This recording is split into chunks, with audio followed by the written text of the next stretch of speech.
Assalamualaikum warahmatullahi wabarakatuh.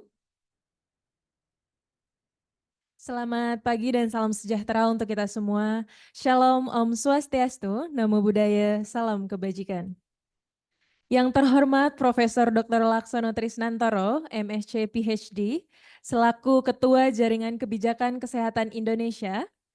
Yang terhormat Profesor Dr. Dante Saksono Harbuwono, SPPDKem PhD, selaku Wakil Menteri Kesehatan Republik Indonesia, dan yang kami hormati para pembicara, pembahas, moderator, dan Bapak Ibu para tamu undangan yang hadir pada ruangan ini, baik melalui daring Zoom dan saluran YouTube di PKMK, FKKMK UGM. Kami ucapkan selamat datang pada Forum Nasional ke-14 Jaringan Kebijakan Kesehatan Indonesia dengan topik penggunaan platform digital untuk menggambarkan prinsip transformasi kebijakan kesehatan dalam mengurangi beban penyakit diabetes mellitus. Sebelumnya perkenalkan saya Via Anggreni yang berkesempatan pada siang hari ini akan membawakan acara hingga siang hari nanti. Baik, untuk mengawali rangkaian acara kita pada hari ini, ada baiknya kita berdoa menurut agama dan kepercayaan kita masing-masing. Berdoa dimulai.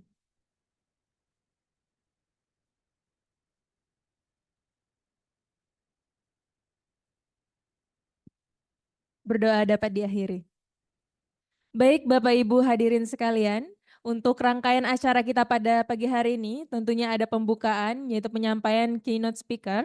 Selanjutnya dilanjutkan dengan sesi diskusi dan tanya jawab dan diakhiri dengan sesi penutup. Baik Bapak Ibu, mungkin untuk memasuki acara pertama kita yaitu penyampaian keynote speaker yang akan disampaikan oleh Profesor Dr. Dante Saksono Harbuwono, SPD Kem PhD, selaku Wakil Menteri Kesehatan Republik Indonesia. Kepada Prof. Dante, apa kami sudah terhubung, Dok?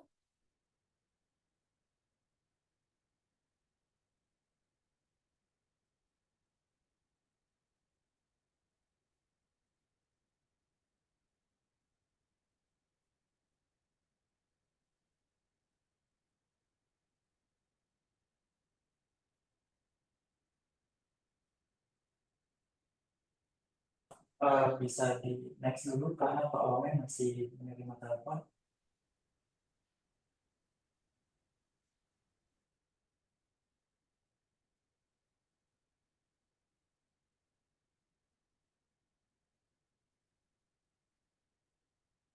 Baik Bapak Ibu, ini sepertinya Dok Profesor Dante ini akan sebentar lagi mungkin akan bergabung melalui Zoom meeting nantinya. Mungkin sebagai informasi juga nanti kegiatan kita akan berlangsung diskusi yang mana nanti akan dihadiri juga oleh pemateri yaitu Profesor Dr. Laksono Trisnantoro sebagai pembicara utamanya.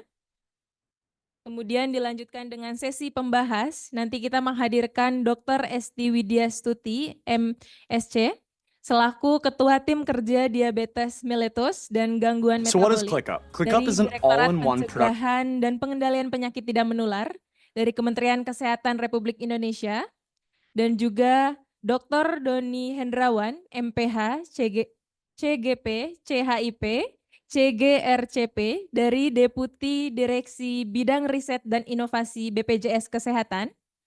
Dan yang terakhir juga akan hadir nanti pembahas kita dari Bapak Setio Budi Basuki SKM MKes selaku Sekretaris Kesehatan Provinsi Kalimantan Timur. Dan juga nanti tentunya akan hadir moderator kita yaitu dengan Dr. Bagas Suryo Bintoro, PhD, yaitu dosen dari Departemen Perilaku Kesehatan Lingkungan dan Kedokteran Sosial Fakultas Kedokteran Kesehatan Masyarakat dan Keperawatan UGM. Dan juga sebagai informasi tentunya kegiatan hari ini akan berlangsung terkait untuk topik diabetes dan juga di esok hari tentunya di hari Kamis 17 Oktober 2024 akan ada penutupan dari kegiatan Fornas ini yang berlangsung di auditorium pada lantai 1 gedung FKKMK UGM. Baik, Mungkin apakah untuk Prof. Dante sudah hadir melalui daring Zoom saat ini?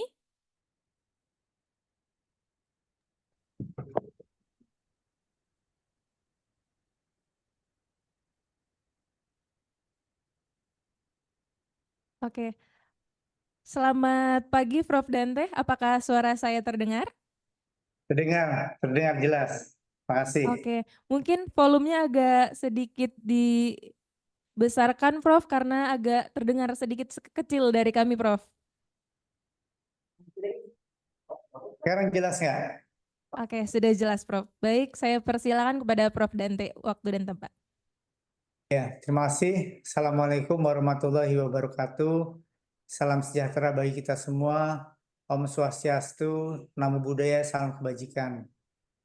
Yang terhormat, Dekan dan Guru Besar Fakultas Kedokteran Kesehatan Masyarakat dan Keperawatan Universitas Gadjah Mada, Ketua Jaringan Kebijakan Kesehatan Indonesia, JKKI beserta pengurus dan anggota, para hadirin undangan peserta kongres yang saya hormati. Puji dan syukur kita panjatkan kehadirat Allah Subhanahu wa taala atas rahmat dan karunia-Nya sehingga kita bisa hadir dalam acara Forum Nasional ke-16 Jaringan Kebijakan Kesehatan Indonesia yang akan membahas prinsip transformasi kebijakan kesehatan untuk mengurangi beban penyakit diabetes mellitus. Bapak dan Ibu sekalian, penyakit diabetes menjadi permasalahan kesehatan nasional dan global yang prevalensinya terus meningkat setiap tahunnya. Survei Kesehatan Indonesia tahun 2023 menunjukkan 1 dari 10 orang Indonesia, sekitar 11%, menderita diabetes. Meningkat dari 7% di tahun 2013. Jadi dari 7 menjadi 11% dalam waktu 10 tahun. Peningkatan prevalensi ini tidak diimbangi dengan pengobatan yang optimal, sehingga di Indonesia hanya 3 dari 10 pasien diabetes terkendali gula darahnya, 30%.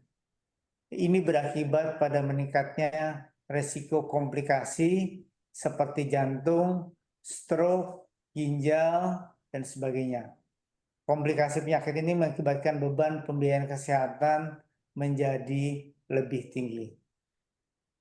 Bapak dan Ibu sekalian, untuk mengatasi tantangan tersebut, Kementerian Kesehatan berkomitmen memberikan penanggulangan penyakit metabolik ini secara komprehensif melalui pilar transformasi kesehatan. Yang pertama, transformasi layanan primer, penguatan edukasi, screening, dan deteksi dini faktor risiko penyakit tidak menular dan diabetes dilakukan di posyandu terdekat dengan rumah. Kedua, melalui transformasi layanan sekunder, program rumah sakit pengampunan diabetes untuk meningkatkan kompetensi layanan komplikasi diabetes, jantung, stroke, dan ginjal. Tidak perlu dirujuk ke lintas kota untuk komplikasi penyakit tersebut. Lalu transformasi sistem ketahanan kesehatan bertujuan untuk meningkatkan produksi obat dan alat kesehatan dalam negeri, terutama dalam pengobatan dan alat-alat yang berkaitan dengan diabetes, supaya bisa diproduksi di Indonesia dengan harga yang lebih murah. Pilar transformasi selanjutnya ada transformasi pembiayaan kesehatan. Dalam hal ini Kementerian Kesehatan telah membuat regulasi pembiayaan untuk memastikan layanan diabetes cukup bagi yang terdiagnosis dengan atau tanpa komplikasi dan berlangsung secara berkelanjutan. Bapak dan Ibu sekalian, transformasi selanjutnya ada sumber daya manusia kesehatan. Ini memberikan beasiswa bagi dokter spesialis untuk memenuhi kebutuhan dokter di seluruh provinsi seluruh Indonesia, terutama penyakit dalam, spesialis penyakit dalam, yang nanti akan melakukan penata laksanaan diabetes yang lebih paripurna. Yang keenam, ada transformasi teknologi kesehatan dengan memanfaatkan teknologi digitalisasi yang memberikan pasien penyakit metabolik diabetes ini menjadi lebih baik. Kita juga sedang bekerja sama dengan BGSI untuk melakukan penata laksanaan dan menggunakan transformasi kesehatan ini dengan melakukan peta genetik penderita diabetes di Indonesia.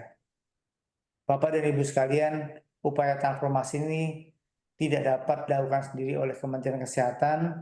Peran Bapak dan Ibu dari unsur pentahelik, baik pemerintah daerah, akademisi, peneliti, hingga tenaga kesehatan menjadi kunci agar kebijakan ini dapat dirasakan manfaatnya oleh masyarakat luas. Melalui kegiatan Forum Nasional ke-16 Jaringan Kebijakan Kesehatan Indonesia ini, saya ingin mengajak kepada seluruh pemangku kepentingan dan masyarakat untuk bersama-sama berkomitmen dan mendukung program penanggulangan penyakit diabetes di Indonesia.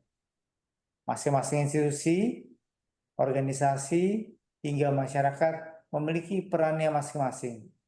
Sehingga saya berharap kegiatan ini dapat mensinergiskan upaya penanggulangan diabetes baik dari segi promotif, preventif, kuratif, hingga rehabilitasi. Selamat menjalankan seminar. Semoga forum ini dapat memberikan manfaat tidak hanya bagi kita sendiri, namun kepada masyarakat luas. Terima kasih. Wassalamualaikum warahmatullahi wabarakatuh.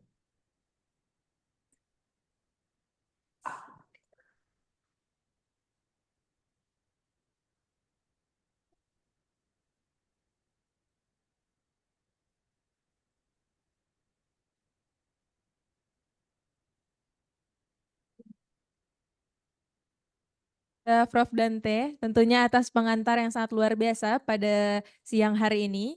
Baik, langsung saja Bapak Ibu kita akan masuki acara inti, yaitu tentunya diskusi yang akan dimoderatori dan difasilitasi oleh Dr. Bagas Suryo Bintoro PhD. Beliau merupakan dosen di Departemen Perilaku Kesehatan, Lingkungan, dan Kedokteran Sosial Fakultas Kedokteran, Kesehatan Masyarakat dan Keperawatan UGM. Mungkin langsung saja kepada Dr. Bagas, waktu dan tempat saya persilahkan.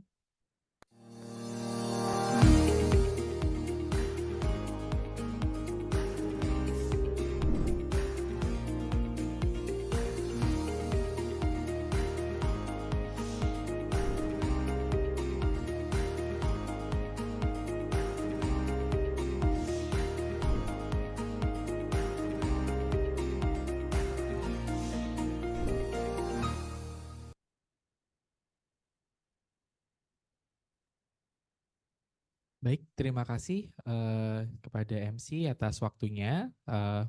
Selamat pagi Bapak dan Ibu sekalian, narasumber, dan juga hadirin yang sudah hadir di FKKM KUGM secara luring, dan juga Bapak Ibu peserta Forum Nasional ke-14 untuk Jaringan Kebijakan Kesehatan Indonesia JKKI. Saya Bagas yang ditugaskan untuk memandu jalannya diskusi pada siang hari ini. Baik, Bapak dan Ibu, tadi kita sudah simak keynote speak dari Profesor Dr. Dante Saksono Harbuono, spesialis penyakit dalam, konsultan endokrinologi, metabolik dan diabetes, PhD, Wakil Menteri Kesehatan Kementerian Kesehatan Republik Indonesia. Dari paparan beliau tadi, kita tahu bahwa transformasi kebijakan kesehatan dalam mengurangi beban penyakit diabetes mellitus ini sangat penting untuk kemudian diimplementasikan di Indonesia karena mengingat burden-nya juga masih cukup tinggi. Baik, untuk pengantar diskusi, jadi presentasi pertama untuk materi pertama pada hari ini akan dibawakan oleh Profesor Dr. Laksono Trisnantoro, Master of Science, Dr. PhD, Guru Besar FKKMK Universitas Gadjah Mada. Beliau akan memberikan paparannya tentang penggunaan platform digital untuk mengatasi beban diabetes mellitus, kasus di Indonesia dan Provinsi Kalimantan Timur. Baik, nanti Prof. Laksono akan menyampaikan paparannya kurang lebih selama 30 menit yang kemudian akan dibahas oleh 4 pembahas kita yang nanti masing-masing akan memiliki waktu untuk membahas selama 10 menit. Pada akhirnya nanti kita akan berdiskusi bersama setelah presentasi utama dan juga pembahasan oleh pembahas terlaksana, dan Bapak dan Ibu dapat juga memberikan pertanyaannya di kolom chat nanti untuk kita bahas bersama di diskusi. Baik, tanpa memperpanjang waktu lagi, kita akan simak presentasi pertama dari Profesor Dr. Laksono Trisnantoro tentang penggunaan platform digital untuk mengatasi beban DM kasus di Indonesia dan Provinsi Kalimantan Timur. Kepada Profesor Dr. Laksono Trisnantoro, kami persilakan. Assalamualaikum warahmatullahi wabarakatuh. Selamat pagi dan salam sejahtera untuk kita semua. Om Swastiastu, Namo Buddhaya. Salam kebajikan. Selamat datang di Fornas ke-14 yang hari ini kita akan membahas mengenai bagaimana DM, kebijakan mengenai diabetes mellitus itu dapat dikelola dengan lebih komprehensif melalui sebuah digital platform. Nah, ini sebuah inovasi yang mencoba menggambarkan bagaimana prinsip transformasi kebijakan kesehatan itu bisa diterapkan di pengendalian DM. Untuk itu mari kita lihat dulu PowerPoint-nya ya. Jadi di sini ini ada suatu pengenalan mengenai penggunaan platform digital dan ini menggambarkan penggunaan prinsip transformasi kebijakan kesehatan dalam mengurangi beban penyakit diabetes mellitus. Nah, tujuan diskusi yang pertama membahas mengenai pelayanan diabetes mellitus di tingkat daerah dan juga nasional. Dan ini dalam prinsip transformasi kesehatan yang digambarkan secara digital. Nah, ini yang sangat penting. Yang kedua adalah juga memperkuat jejaring kebijakan kesehatan, ya, pelayanan penyakit DM sebagai gerakan sosial. Jadi ini ada suatu gerakan sosial di pusat, di provinsi, dan kabupaten melalui platform digital. Dan yang ketiga, membahas strategi kebijakan kesehatan terkait pelayanan penyakit DM yang berkualitas dan memegang prinsip ekuitas atau keadilan untuk melaksanakan transformasi kesehatan dalam menuju Indonesia Emas 2045, sekali lagi dalam sistem platform digital yang berkelanjutan di suatu daerah. Mengapa berkelanjutan? Karena ini menyangkut mengenai bagaimana progres ya atau kemajuan sebuah program atau sebuah kebijakan ataupun pelaksanaan kebijakan tentang DM di satu wilayah, entah itu di pusat ya ataupun di provinsi, kabupaten, dan juga mungkin di desa. Nah, inilah yang akan kita lihat ya. Oke, jadi ada 3 hal yang nanti kita coba cermati, yaitu pengantar mengenai situasi diabetes mellitus di nasional, dan nanti kita akan masuk pada kasus di Provinsi Kalimantan Timur. Dan nanti mohon kita bisa klik-klik ya apa di sini. Kemudian yang kedua adalah penggunaan prinsip transformasi kesehatan untuk menangani diabetes. Dan yang ketiga, ini tentunya pertanyaannya, mengapa kita menggunakan platform digital yang berkelanjutan? Nah, ini hal-hal yang pada intinya dalam Fornas ini kita mencoba untuk memperkenalkan platform digital tadi, dan tentunya akan ada semacam tanggapan atau pembahasan apakah platform ini bisa dipergunakan atau mungkin tidak bisa, atau mungkin bisa tapi dengan berbagai perbaikan. Jadi sekali lagi ini baru perkenalan pertama. Oke, kita masuk dulu pada pengantar ya, situasi nasional DM, dan ini sangat penting dalam konteks di dalam keputusan. Tanpa ada data, tanpa ada sebuah bukti ya, itu mungkin sulit bagi kita untuk menarik perhatian policy maker. Ini. Nah, itu di level nasional ya, ini dengan data nasional atau di provinsi dan juga di kabupaten kota. Nah, ini. Jadi ini beban penyakit diabetes mellitus ya. Memang penyakit diabetes mellitus kadang-kadang bukan disebut penyakit ya, tapi suatu gejala ya. Gejala yang ini sering disebut sebagai ibu dari berbagai penyakit.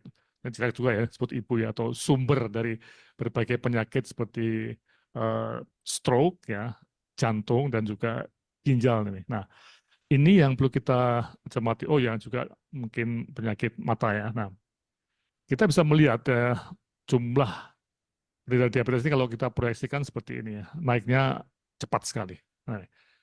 Nah, kemudian juga proyeksi jumlah penderita juga di tahun 2045 itu cepat sekali ya seperti ini ya. Dan kita bisa bayangkan ya, kalau 26 juta orang Indonesia menjadi beban 350 juta orang Indonesia, ini berat sekali. Jadi bagaimana Indonesia emas di tahun 2045 akan tercapai ini akan jadi satu pertanyaan besar ya. Nah, karena itu mari kita betul-betul perhatikan bahwa beban penyakit itu harus kita tangani dengan sebaik-baiknya. Kemudian dari klaim penyakit diabetes mellitus itu juga masih terjadi ketidakadilan di mana Jawa itu sangat besar ya, beban klaim juga per segmennya juga sangat besar ya. Kemudian kalau kita lihat ini biaya klaim penyakit yang pernah didiagnosis diabetes mellitus seperti ini trennya, pernah turun pada saat COVID dan sekarang udah mulai naik lagi. Nah ini akibat ya komplikasinya ya untuk jantung, stroke sampai ke ginjal ya. Oke. Nah sekarang dari nasional kita tahu semua orang di nasional udah mulai paham ya mengambil keputusan ya. Nah bagaimana di level provinsi? Nah ini yang kita akan lihat juga ya. Di Provinsi Kaltim misalnya, ini kasus yang menarik ya. Biaya klaim sama polanya dengan di nasional, pernah turun pada saat COVID, tapi kemudian naik lagi ya.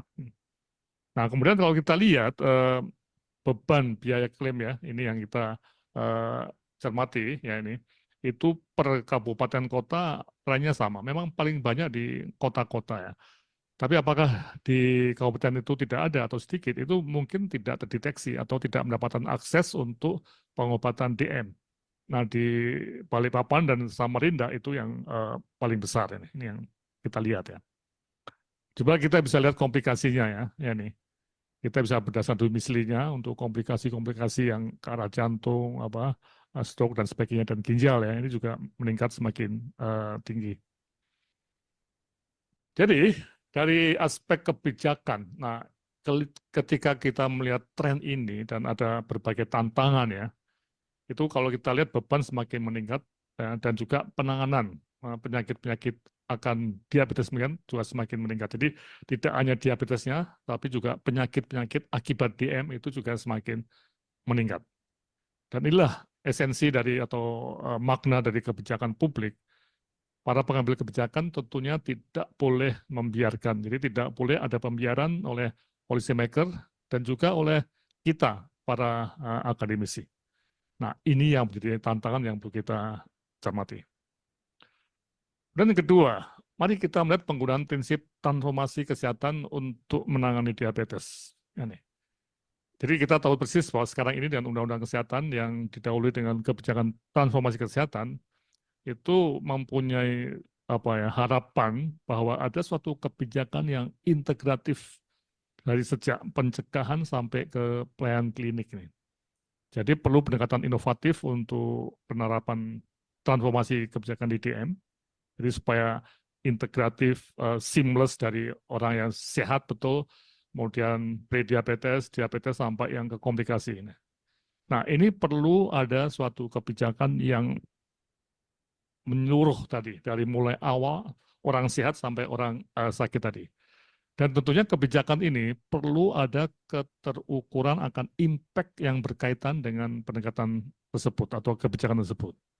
Nah ini yang menjadi isu kunci ketika pemerintah itu mengeluarkan prinsip-prinsip kebijakan transformasi kesehatan yang kita tahu ada visi, ada sasaran, dan ada 6 pilar ya, yang 6 pilar itu pilar pelayanan primer, pelayanan rujukan, ya, kemudian tenaga kesehatan cadangan, resiliensi obat, pendanaan, ya, kemudian SDM dan teknologi. Ya.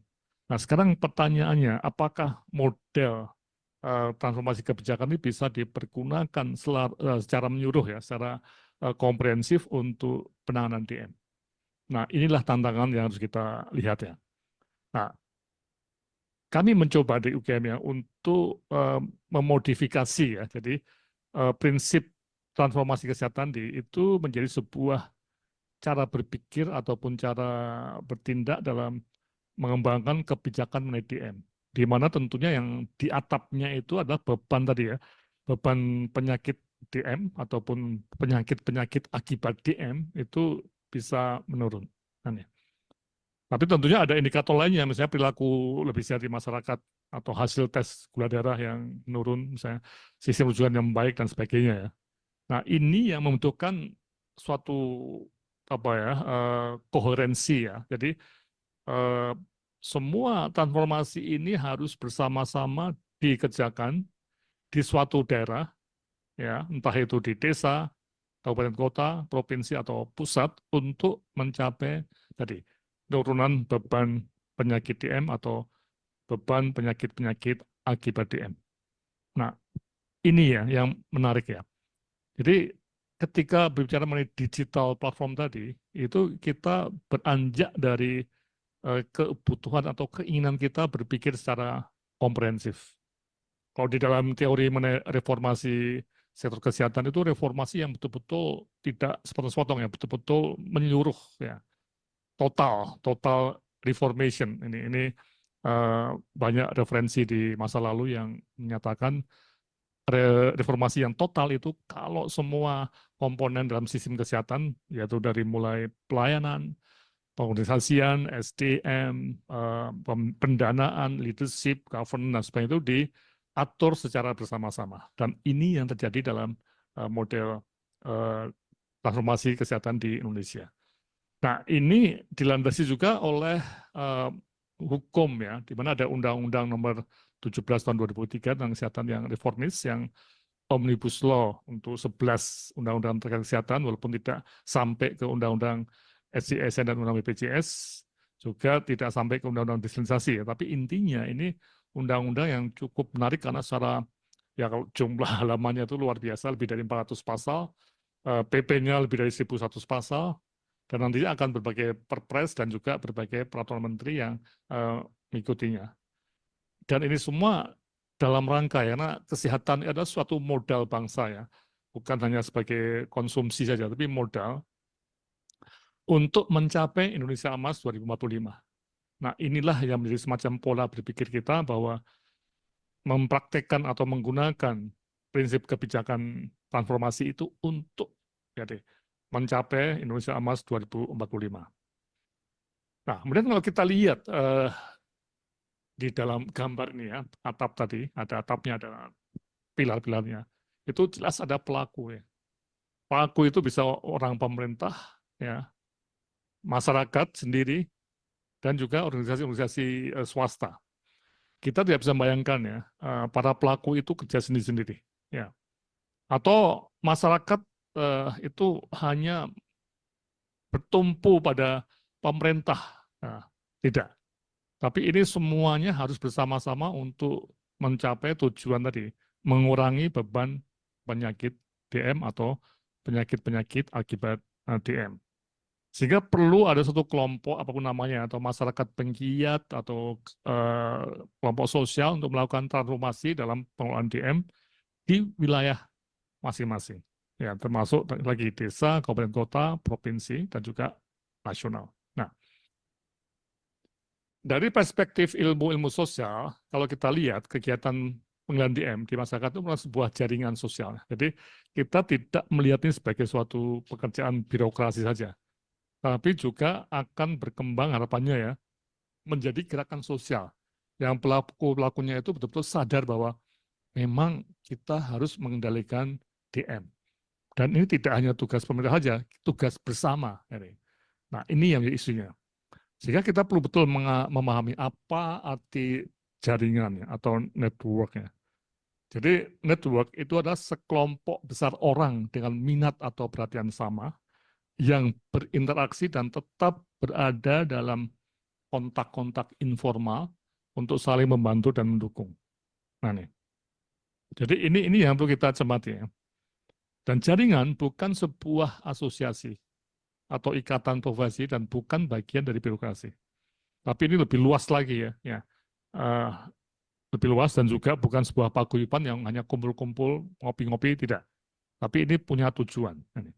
Jadi kalau kita bisa gambarkan, ini seperti lembaga-lembaga di dalam sistem kesehatan itu banyak sekali, ada pemerintah, swasta, masyarakat, dengan governance ya, tata kelola yang benar, artinya memang pemerintah yang paling mengatur, ya. Tentunya ada kekuasaan politik dan pengaruh, dan juga ada ikatan profesi atau OP. Nah, ini semuanya bekerja bersama. Nah, ini. Bekerja bersama dalam konteks untuk DM tentunya mengendalikan supaya beban penyakit DM atau penyakit-penyakit akibat DM itu bisa dikontrol. Nah, siapa anggota masyarakat DM di Kabupaten Kota dan apa tugasnya? Nah, ini yang perlu kita lihat ya, berbagai profesi dari lembaga-lembaga dan kelompok yang punya keterampilan berbeda namun saling menunjang. Dan mereka punya komitmen bersama untuk mengurangi DM ya dan komplikasinya dan juga klaim ina CPG BPJS tadi. Makanya mungkin nanti teman-teman dari BPJS juga menjadi bagian penting ya. Dan setiap anggota mempunyai tanggung jawab spesifik dalam paket-paket kerjanya. Artinya misalnya seorang pegawai dinas kesehatan ya tentunya dia akan apa tugas pokok dinas kesehatan dia akan kerjakan. Sama dengan ahli diabetes di rumah sakit ya. Dia akan mengerjakan sebagai tugasnya, tapi semuanya akan ada semacam koordinasi dan sinkronisasinya. Nah, nih.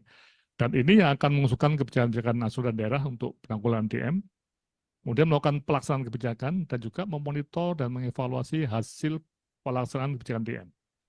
Nah, karena ini di dalam konteks monitoring dan evaluasi seperti yang di pembukaan Fornas itu betul-betul dibutuhkan ya nih para pelaku-pelaku termasuk yang ada di FK Fakultas Kedokteran, di Fakultas Kesehatan Masyarakat, di FKM ya tadi.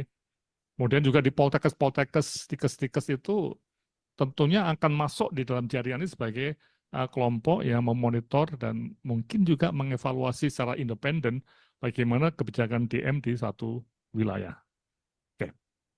Nah, apa motivasinya nih? Nah, ini yang yaitu isu kunci ya. Ketika menjadi bagian dari gerakan sosial, ini apa sih motivasinya? Nah, ini mungkin untuk bisa macam-macam ya. Keberhasilan organisasi. Memang ini tugas kita dan kita harus berhasil mengerjakannya. Atau mengurangi beban keuangan tadi. Seperti teman-teman di BPJS tentunya masuk ke gerakan sosial ini tentunya untuk mengurangi klaim tadi yang menjadi tekanan bagi BPJS ya. Kemudian juga ada yang masuk di sini seperti seorang spesialis ahli DM, dia tidak mencari uang di sini tapi untuk kemanusiaan. Kemudian juga masa harga diri. Masa kita di perguruan tinggi dosen-dosen tidak memahami apa yang terjadi di lapangan. Nah, tentunya tugas-tugas profesional yang memang kita harus seperti itu. Jadi banyak motivasi untuk menjadi bagian dari kelompok ini di level provinsi dan kabupaten kota. Nah, siapa mereka? Kita bisa list panjang sekali dari mulai pemerintah, regulator, pengelola dana, BPJS, profesional, dokter penyakit dalam, SPA, dokter layanan primer, dan sebagainya. Profesional tenaga kesehatan, perawat, yang ahli merawat luka DM, macam-macam ya. Akademisi, peneliti, sampai masyarakat termasuk ormas di DM dan juga media. Nah ini, jadi mereka lah yang akan bergerak untuk bagaimana supaya DM itu tidak hanya ditangani kuratif misalnya, tapi juga sampai pribadi promotif, termasuk misalnya mulai melabel ya, melabel penyakit, melabel minuman-minuman atau makanan-makanan di mall atau di jalan ya, mana yang terlalu banyak gulanya dan itu sering kita lihat satu botol kecil aja itu bisa lebih besar kadar gulanya di atas kadar gula maksimum sehari oleh WHO. Ini banyak terjadi dan tanpa ada label. Kemudian dari mana dana agar tim ini bergerak ya? Ini bisa dari pemerintah jelas. Dana BPJS ya untuk kreatif ya. Dana perguruan tinggi untuk penelitian dan pengembangan bisa. Filantropi kemanusiaan daerah ini juga bisa dan macam-macam sumber lainnya. Dan diharapkan dapat berkelanjutan. Nah ini.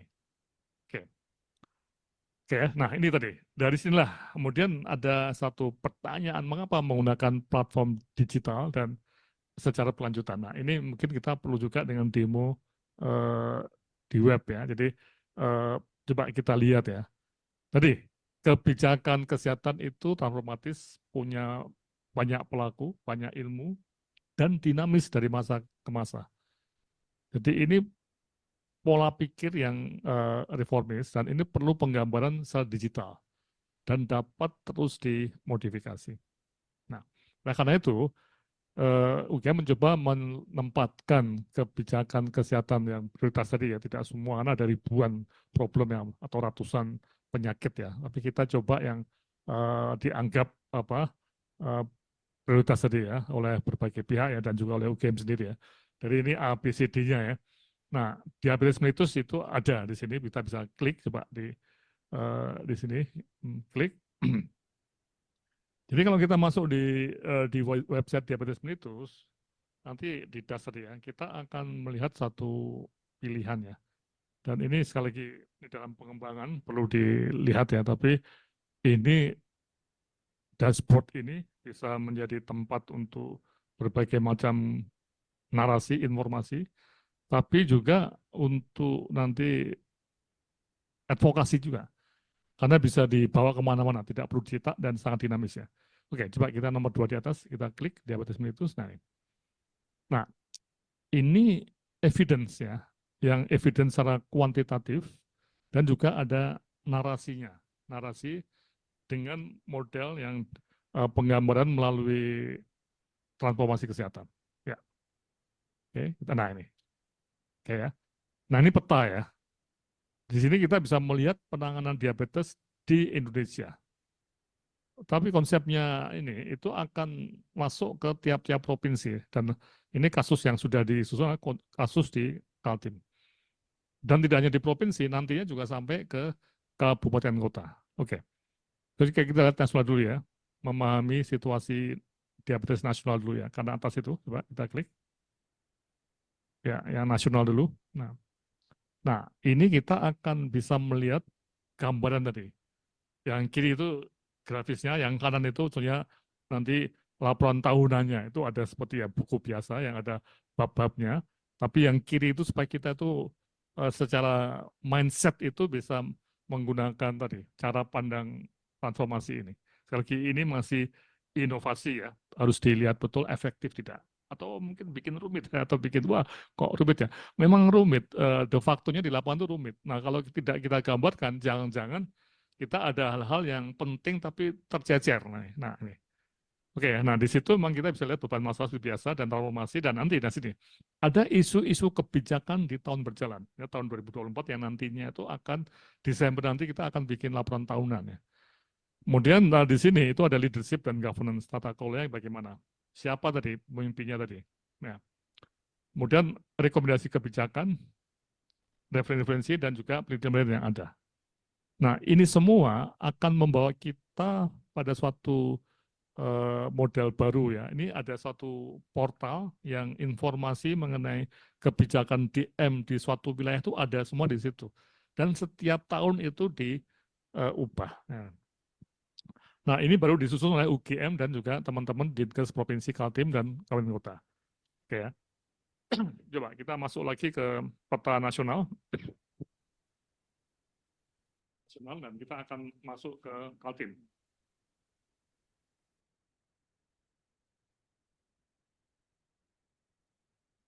Ya, di Kaltim coba kita klik. Itu di nama provinsinya, klik ya.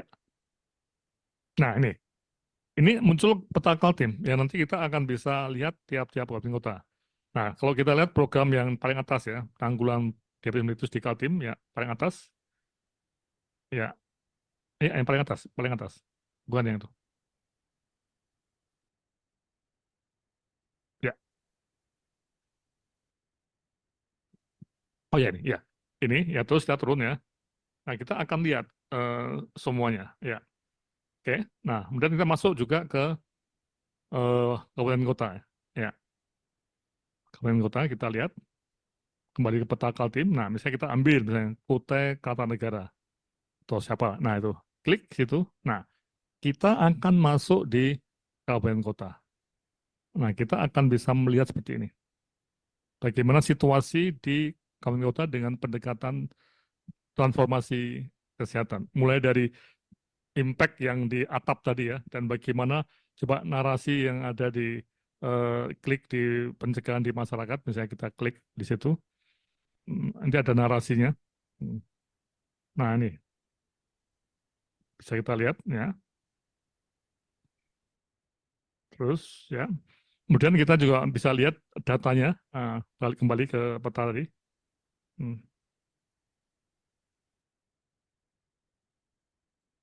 Ya,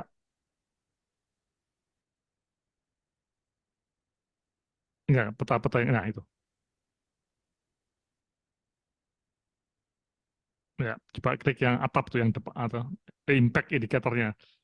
Nah, ini. Nah, ini kita bisa beban penyakit klaim BPJS ini bisa kita lihat di sini semua. Oke ya. Ya, oke. Nah, kembali ke PowerPoint ya tadi. Jadi ini yang kita sebut sebagai suatu platform digital ya yang dinamis. Dan setiap dan harapan kami setiap provinsi itu nanti akan ada yang menjadi sukarela untuk mengisi ini ya. Logikanya memang FK atau Poltekkes atau FKM setempat ataupun kelompok-kelompok di masyarakat yang memang peduli pada diabetes tadi. Ya, terus klik oh ini. Sorry, ini. Ya ini tadi ya sudah kita lihat demonya. Ini. Nah ini level provinsi juga demikian kelihatan apa isinya. Level kabupaten juga demikian kita bisa melihat isinya. Ya. Nah ini yang nanti kita di Postfornas tadi itu kita coba ada laporan tahunan mengenai progres penanganan DM nih. Apakah membaik, apakah stagnan atau mungkin memburuk. Nah, ini yang menarik dari dinamika program pencegahan DM dan dampaknya ya. Oke, nah terakhirnya ini yang menjadi satu isu kunci ya. Apa yang disampaikan di dalam digital platform tadi itu tidak mungkin terjadi tanpa ada pemimpin ya. Harus ada pemimpin-pemimpin. Saya sebut banyak pemimpin ya, karena juga ada wali kota, bupati, gubernur ya misalnya.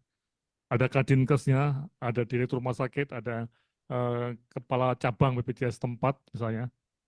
Nah, ini harus bersama-sama dan ada semacam konduktornya ya, mungkin kepala dinas kesehatannya, atau mungkin seksi penyakit tidak menular ya, yang bertanggung jawab pada DM. Nah, ini yang memang mampu menunjukkan platform ini sebagai alat untuk berjuang melawan DM di sebuah wilayah. Dan ini dapat dipergunakan oleh semua anggota gerakan sosial termasuk organisasi masyarakat ataupun masyarakat sendiri yang melihat oh ternyata memang bebannya tinggi ya dan mereka akan dengan cepat juga akan atau tergugah untuk bersama-sama mengembangkan program pengendalian DM di wilayahnya. Oke, saya kira ini mari kita bahas dan saya berharap teman-teman yang membahas entah dari pusat ataupun daerah itu betul-betul bisa mengkritisi apakah platform digital ini tepat, merumitkan atau memang diperlukan atau bagaimana nanti. Silahkan membahas. Sekian dan terima kasih. Wassalamualaikum warahmatullahi wabarakatuh. Waalaikumsalam warahmatullahi wabarakatuh. Terima kasih Profesor Laksono atas pengantarnya, presentasi utama hari ini yang membahas juga tadi penggunaan platform digital untuk mengatasi beban DM. Kita tadi sudah menyimak bagaimana bebannya di nasional, di Provinsi Kalimantan Timur sebagai kasus yang kami dari FKKM KUGM sedang berkolaborasi dengan pemerintah setempat untuk mencoba melakukan usaha-usaha dengan platform digital melalui transformasi kebijakan kesehatan untuk menanggulangi juga beban penyakit diabetes mellitus. Nah, dari paparan tadi kita akan berdiskusi bersama dengan pembahas-pembahas kita. Ada 3 pembahas pada pagi hari ini. Yang pertama, kami akan mempersilakan Dr. Esti Widyastuti M, Master of Science in Public Health, Ketua Tim Kerja Diabetes Mellitus dan Gangguan Metabolik Direktorat Pencegahan dan Pengendalian Penyakit Tidak Menular Kementerian Kesehatan Republik Indonesia. Beliau akan membahas dengan judul bahasan yaitu Implementasi Kebijakan Nasional dan Pengendalian Diabetes Mellitus, Tantangan dan Peluang di Era Transformasi Kesehatan. Nah, ini sangat align dengan apa yang disampaikan Prof. Laksono tadi, terutama pada situasi nasional dan usaha-usaha apa yang sudah dilakukan di nasional. Selamat siang, Dr. Esti. Ya, selamat siang. Baik, nah, terima kasih sudah bergabung Dr. Esti. Dokter, waktunya 10 menit, apakah boleh dimulai sekarang Dokter? Bisa? Ya, siap. Ya, Baik, baik. terima kasih. Salam sehat semuanya. Assalamualaikum warahmatullahi wabarakatuh. Selamat siang yang saya hormati Prof. Laksono dan juga tentunya Bapak Ibu yang sudah hadir di forum JKKI ini. Izinkan saya untuk sedikit menyampaikan ya sesuai dengan topik bahasan kita pada siang hari ini. Izin mungkin, baik. Semoga sudah terlihat ya slide saya. Baik, mungkin kembali ke transformasi sistem kesehatan ini dengan 6 pilar transformasi yang diharapkan bisa mencapai visi dan misi kita. Mungkin kalau sedikit berbagi ya, sharing juga tentang apa-apa saja sebetulnya sudah dilakukan secara implementasi dalam upaya kita memperkuat transformasi tersebut ya. Sekarang kita juga sudah punya Undang-Undang Nomor 17, ada PP 28, kemudian juga ada Perpres 18 ya tahun 2020, RPJMN, yang ini semuanya juga terkait dengan penguatan program pengendalian diabetes mellitus ya. Kita juga punya upaya penjangkauannya ya, mulai dari screeningnya ya. Screening kita juga ada Inpres ya untuk Kermas, kemudian kita juga punya SPM ya. Untuk SPM ini juga mulai dari PP-nya ya, peraturan pemerintah. Kemudian juga ada Permendagri-nya, yaitu Permendagri 59 tahun 2021, dan juga untuk teknis pelaksanaannya dengan menggunakan Permenkes 6 tahun 2024 ya, yang terbaru. Kemudian kita juga punya Renstra ya, Renstra yang dituangkan dalam Permenkes 13 tahun 2022. Nah, ini juga memberikan panduan untuk apa yang perlu dicapai oleh setiap sistem kesehatan secara nasional ya, Bapak Ibu sekalian. Dan untuk pelaksanaannya pun juga dengan merespon transformasi ini, kita juga punya integrasi layanan primer ya, yang dituangkan dalam keputusan Menteri Kesehatan, dan juga untuk rujukannya, sistem memperkuat sistem rujukannya pun juga sudah ada jejaring pengampuan, rumah sakit jejaring pengampuan untuk layanan diabetes mellitus ya. Dan ini pun secara bertahap juga akan dilakukan pemenuhan baik untuk SDM-nya maupun sarana prasarana penunjangnya. Jadi roadmap-nya ini sudah ada di setiap Kemenkes yang sudah Bapak Ibu lihat tadi. Nah, Bapak Ibu sekalian, untuk model layanan diabetes mellitus tipe 2 sendiri ini sebenarnya implementasinya pun juga kita lakukan bersama-sama tentunya dengan masyarakat ya Bapak Ibu sekalian, melalui pemberdayaan masyarakat dengan para kadernya. Jadi upaya screening pun juga kita sudah melibatkan masyarakat ya. Dari sini kita juga berharap bisa menapis mulai dari populasi yang berisiko, yaitu mungkin yang dengan prediabetes ya.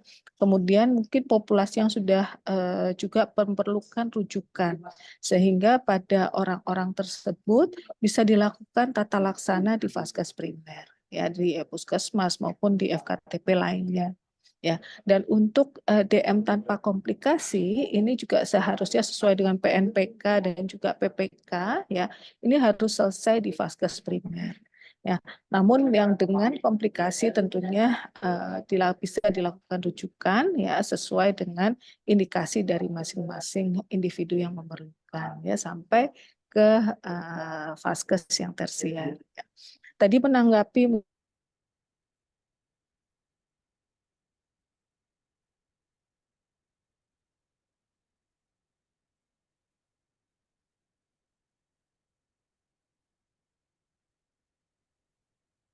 juga ikut menjaring begitu, kita juga sebetulnya punya organisasi seminat ya. Organisasi seminat ini yang peduli dengan diabetes, ada Persadia. Nah, Persadia ini juga ada komponen baik masyarakatnya ya, kemudian orang-orang yang sudah dengan diabetes ya, dan juga organisasi profesi ini juga ada terlibat di dalamnya.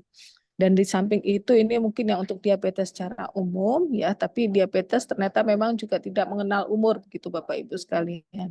Jadi untuk yang diabetes anak-anak juga kita juga sebetulnya secara nasional pun juga ada Ikatan Keluarga Penyandang Diabetes Anak dan Remaja ya, atau IKADAR.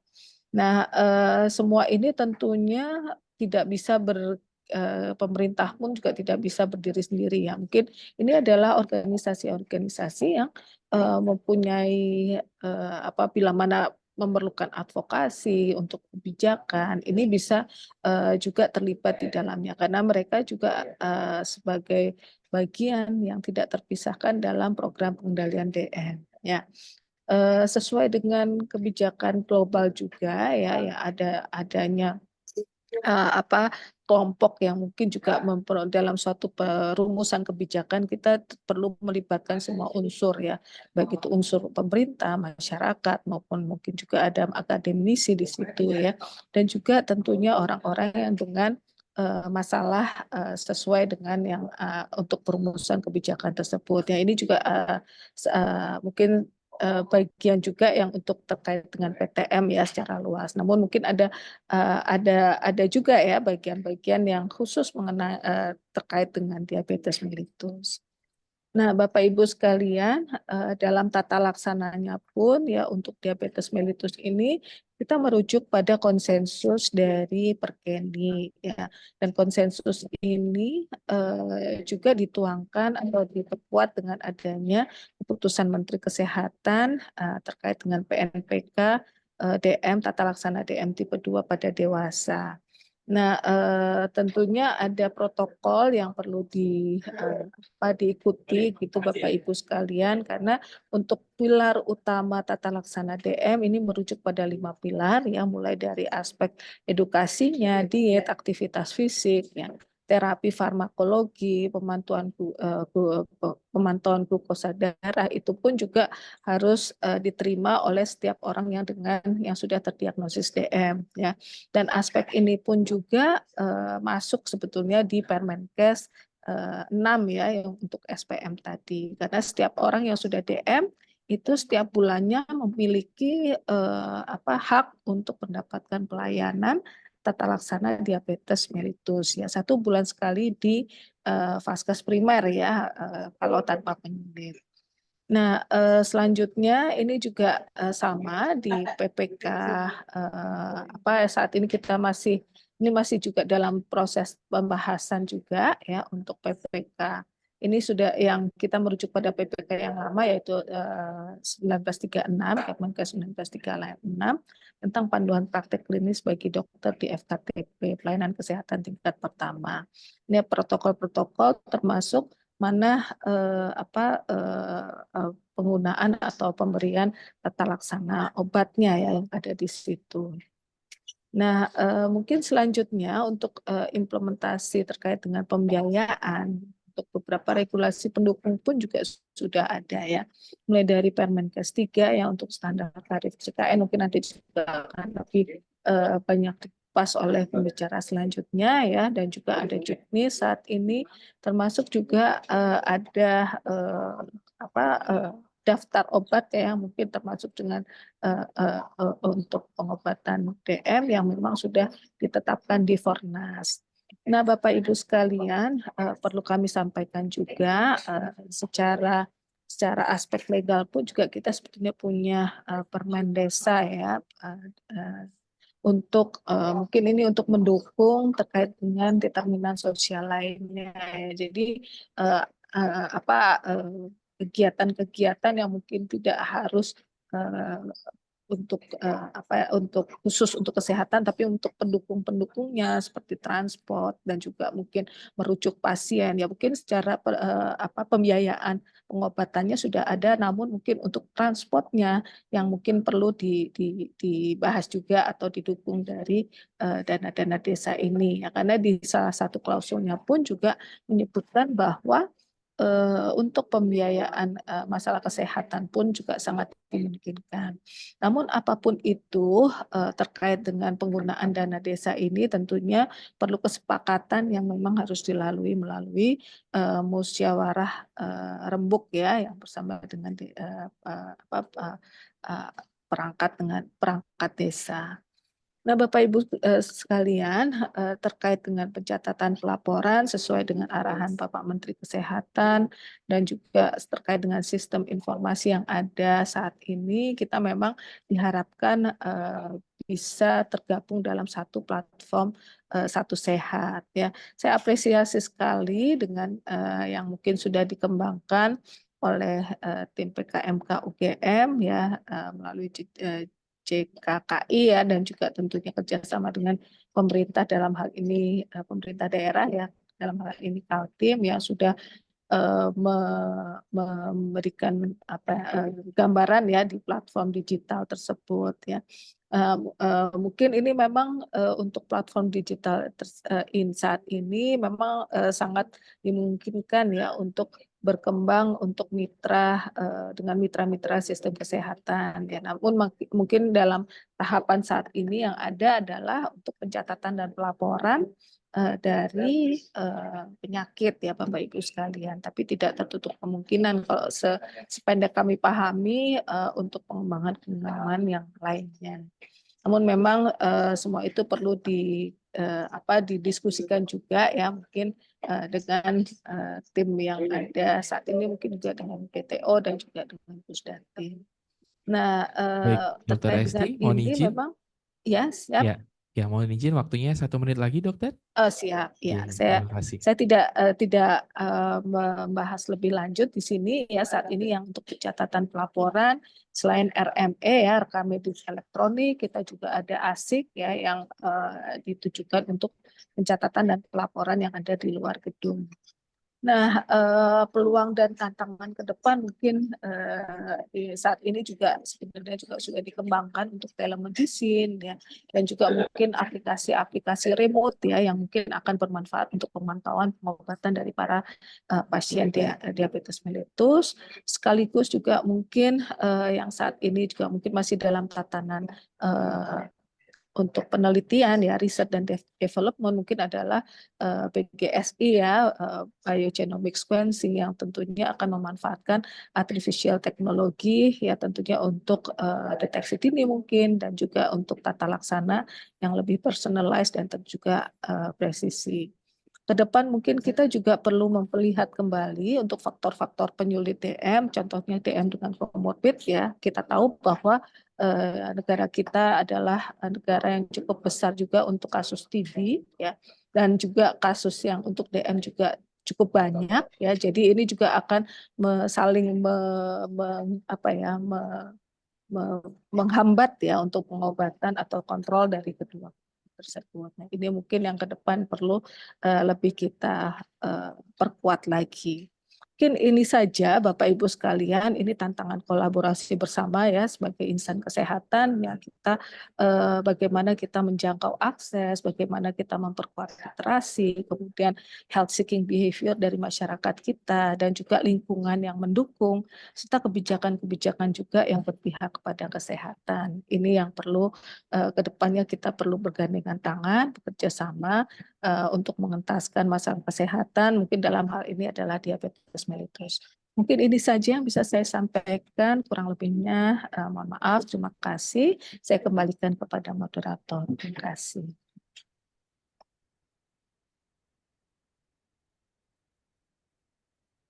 Baik, terima kasih Dr. Esti atas paparannya tentang implementasi kebijakan nasional pengendalian diabetes mellitus, tantangan dan peluang di era transformasi kesehatan. Baik, Bapak dan Ibu peserta dari Fornas JKKI ke-14 hari ini, kita akan juga mendukung setelah tadi kita mendengar apa sih implementasi dan bagaimana dari Kementerian Kesehatan menyambut atau merespon tantangan-tantangan diabetes mellitus ini. Kita juga akan melihat bagaimana peran BPJS dalam merespon tantangan terkait diabetes mellitus ini. Dari BPJS dari BPJS Kesehatan kita akan mendengarkan pembahasan dari Dr. Doni Hendrawan, MPH, CGP, CHIP, RCP, Deputi Direksi Bidang Riset dan Inovasi BPJS Kesehatan. Selamat siang, Dr. Doni. Apakah suaranya bisa terdengar, Dok? Ya, terdengar baik. Baik, Selesai terdengar sana? Terdengar dengan baik, dokter. Baik, Oke, makasih. Dokter Doni akan menyampaikan peran BPJS Kesehatan dalam mendukung pelayanan kesehatan komprehensif bagi penderita diabetes mellitus. Tadi kita juga sudah dengar dari paparannya Prof. Laksono bahwa beban klaim kesehatannya, beban pembiayaannya sangat besar ya untuk penyakit diabetes mellitus ini, belum juga menghitung tentang penyakit-penyakit yang diakibatkan atau berkaitan dengan diabetes mellitus. Nah, kita akan mendengar bagaimana sih peran BPJS Kesehatan dalam merespon tantangan ini. Baik, Dokter Doni, waktunya 10 menit. Silakan dokter untuk memberikan pembahasannya. Terima kasih. Baik, saya izin share screen dulu ya. Silakan dokter. Baik, apa sudah terlihat ini? Masih proses, sekarang sudah terlihat, belum full screen dokter? Oke, sudah ya. Ya, sudah full screen. Terima kasih. Ya, baik. Selamat pagi. Assalamualaikum warahmatullahi wabarakatuh. Salam sejahtera untuk kita semua yang kami hormati, Prof. Laksono, Bapak Ibu, peserta kegiatan jaringan JKKI yang kami hormati, dan staf para panitia dan juga moderator. Mungkin kami mohon izin langsung karena waktu sempit ya, jadi kami langsung to the point saja beberapa hal yang penting-penting. Jadi intinya secara prinsip sebenarnya untuk JKN sendiri kita sudah mencapai apa yang sudah target oleh pemerintah, yaitu jumlah kepesertaan yang mencapai lebih kurang saat ini per Oktober sudah mencapai 98,31%. Namun tentunya ketika kita bicara tentang cakupan semesta, tidak kita hanya bicara berhenti sampai di jumlah peserta, tapi juga kita harus bicara dari aspek lainnya, yaitu aspek bagaimana peserta bisa mendapatkan akses layanan kesehatan, bagaimana akses layanan kesehatan yang digunakan oleh peserta itu berkualitas, dan juga terlihat tentunya bagaimana peserta itu mendapat atau diproteksi dari beban finansial yang dapat memberatkan kehidupannya atau yang disebut dengan beban katastrofik. Dan oleh karena itu memang sesuai dengan amanah regulasi ketentuan yang berlaku, maka BPJS Kesehatan selaku penyelenggara kita diminta untuk memastikan agar peserta itu mendapatkan semua cakupan manfaat pelayanan kesehatan yang diperlukannya, yaitu mulai dari promotif, preventif, kuratif, dan rehabilitatif. Sedangkan semuanya ini akan dikelola dilaksanakan berdasarkan prinsip asuransi sosial dan ekuitas. Dan tentunya karena tadi kata kuncinya adalah asuransi sosial, maka tentunya ketika kami menerima peserta atau ketika kami merekrut peserta, kami tidak akan melakukan screening dan sebagainya terhadap kondisi faktor risiko yang sudah ada pada peserta, namun tentunya yang terpenting ialah bagaimana BPJS Kesehatan selaku pengelola nanti melakukan upaya-upaya untuk mengelola faktor risiko yang ada di peserta yang sudah masuk dalam skema ini.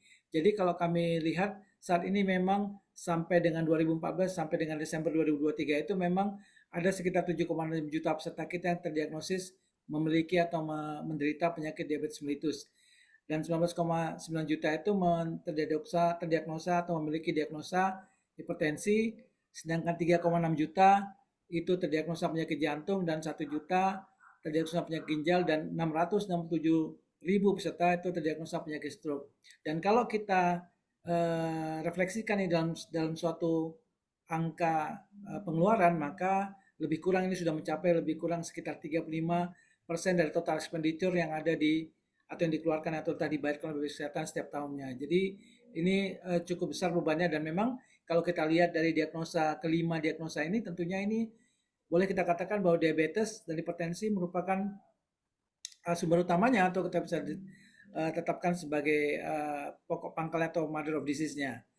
Dan oleh karena itu memang sejak zamannya ASKES sebenarnya BPJS Kesehatan sudah sangat, atau sejak kita masih berstatus sebagai badan usaha milik negara, kita memang sudah sangat concern terhadap terjadinya transisi epidemiologi ini, di mana memang kita melihat bahwa penggerak biaya terbesar itu ada dari orang-orang yang menderita penyakit tidak menular ini. Dan oleh karena itu memang kita sudah berfokus, dan memang disesuaikan juga dengan tupoksi kami yang fokus pada upaya kesehatan perorangan, maka memang kami sangat concern sejak awal untuk mengelola apa yang disebut dengan preventif tertiary, yaitu di mana kita akan berupaya untuk mengelola faktor risiko yang sudah ada di dalam orang tersebut yang sudah menderita sakit dan sudah menunjukkan gejala, agar dia tidak cepat atau beranjak menjadi komplikasi yang lebih berat. Jadi memang intinya kami akan berupaya untuk bagaimana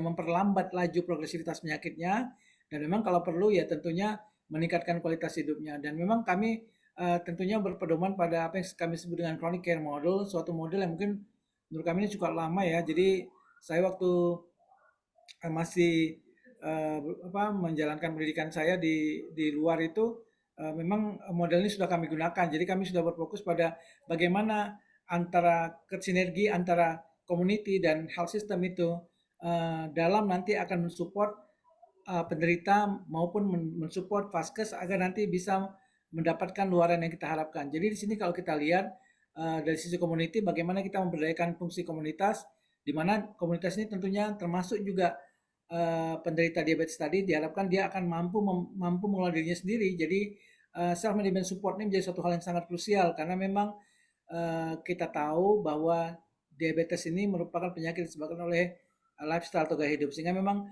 sangat diperlukan adanya perubahan atau modifikasi daripada gaya hidup. Dan oleh karena itu memang sangat diperlukan juga peningkatan kompetensi atau adanya pemahaman yang memadai dari penderita penyakit DM. Seterusnya kemudian dari sisi sistem layanan kesehatannya, maka tentunya harus ada desain sistem layanan kesehatan yang memang fokus atau terarah atau sangat mensupport untuk menciptakan environment yang mendukung bagi pengelola penyakit diabetes, selalu juga bagaimana nanti ketika dalam proses pengambilan keputusan dan sebagainya ini bisa menjadi lebih terintegrasi, karena memang kata kuncinya adalah harus ada yang apa yang kita sebut dengan integrated care atau care yang sistem yang terintegrasi mulai dari level pertama, level kedua maupun level ketiga.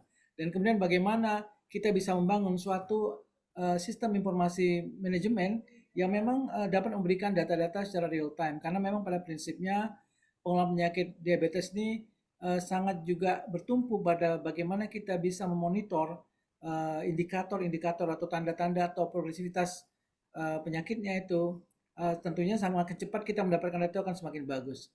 Dan nanti kita keseluruhan ini diharapkan akan dapat menunjang sinergi antara pasien dan nakes atau vaskes yang akan berinteraksi secara produktif, sehingga diharapkan ini akan mencapai hasil yang diharapkan seperti itu.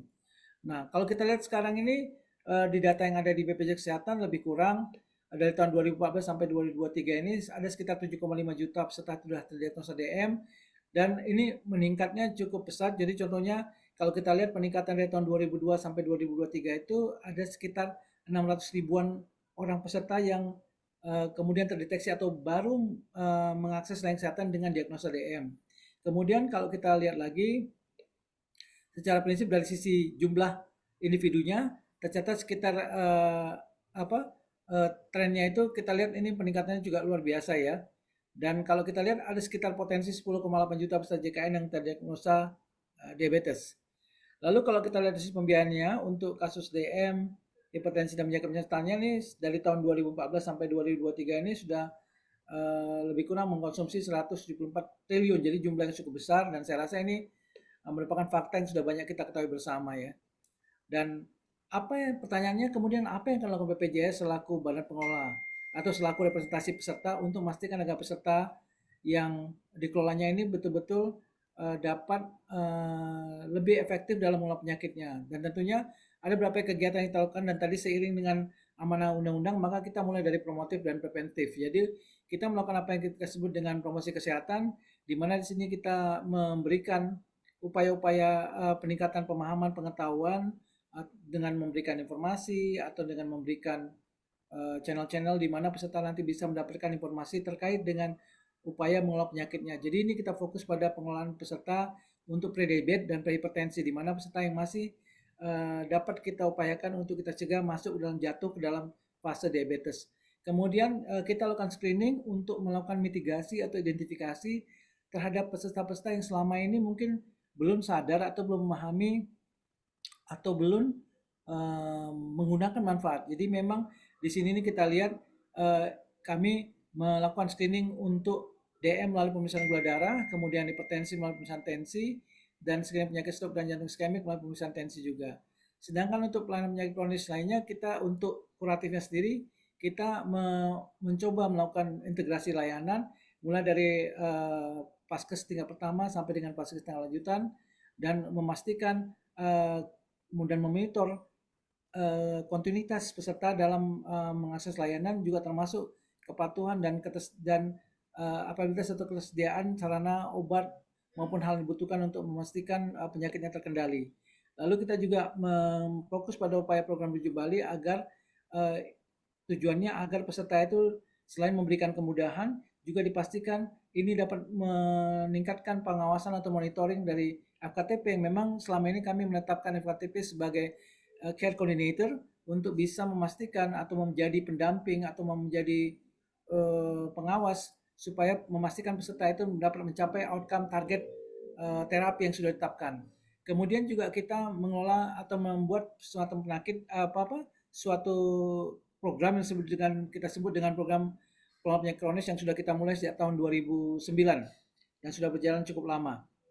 Dan di dalam program ini kita melakukan upaya-upaya komprehensif, termasuk juga selain pemeriksaan gula darah, juga melakukan pemeriksaan AB1C, kolesterol, ya dan tentunya apa-apa kimia darah yang sudah ditetapkan atau yang masuk dalam standar atau panduan-panduan ditetapkan oleh organisasi profesi untuk pengelolaan penyakit DM. Dan ini alurnya saja untuk bagaimana kami melakukan atau bagaimana kita berupaya untuk melakukan deteksi dini, termasuk juga melakukan pengelolaan dan sebagainya.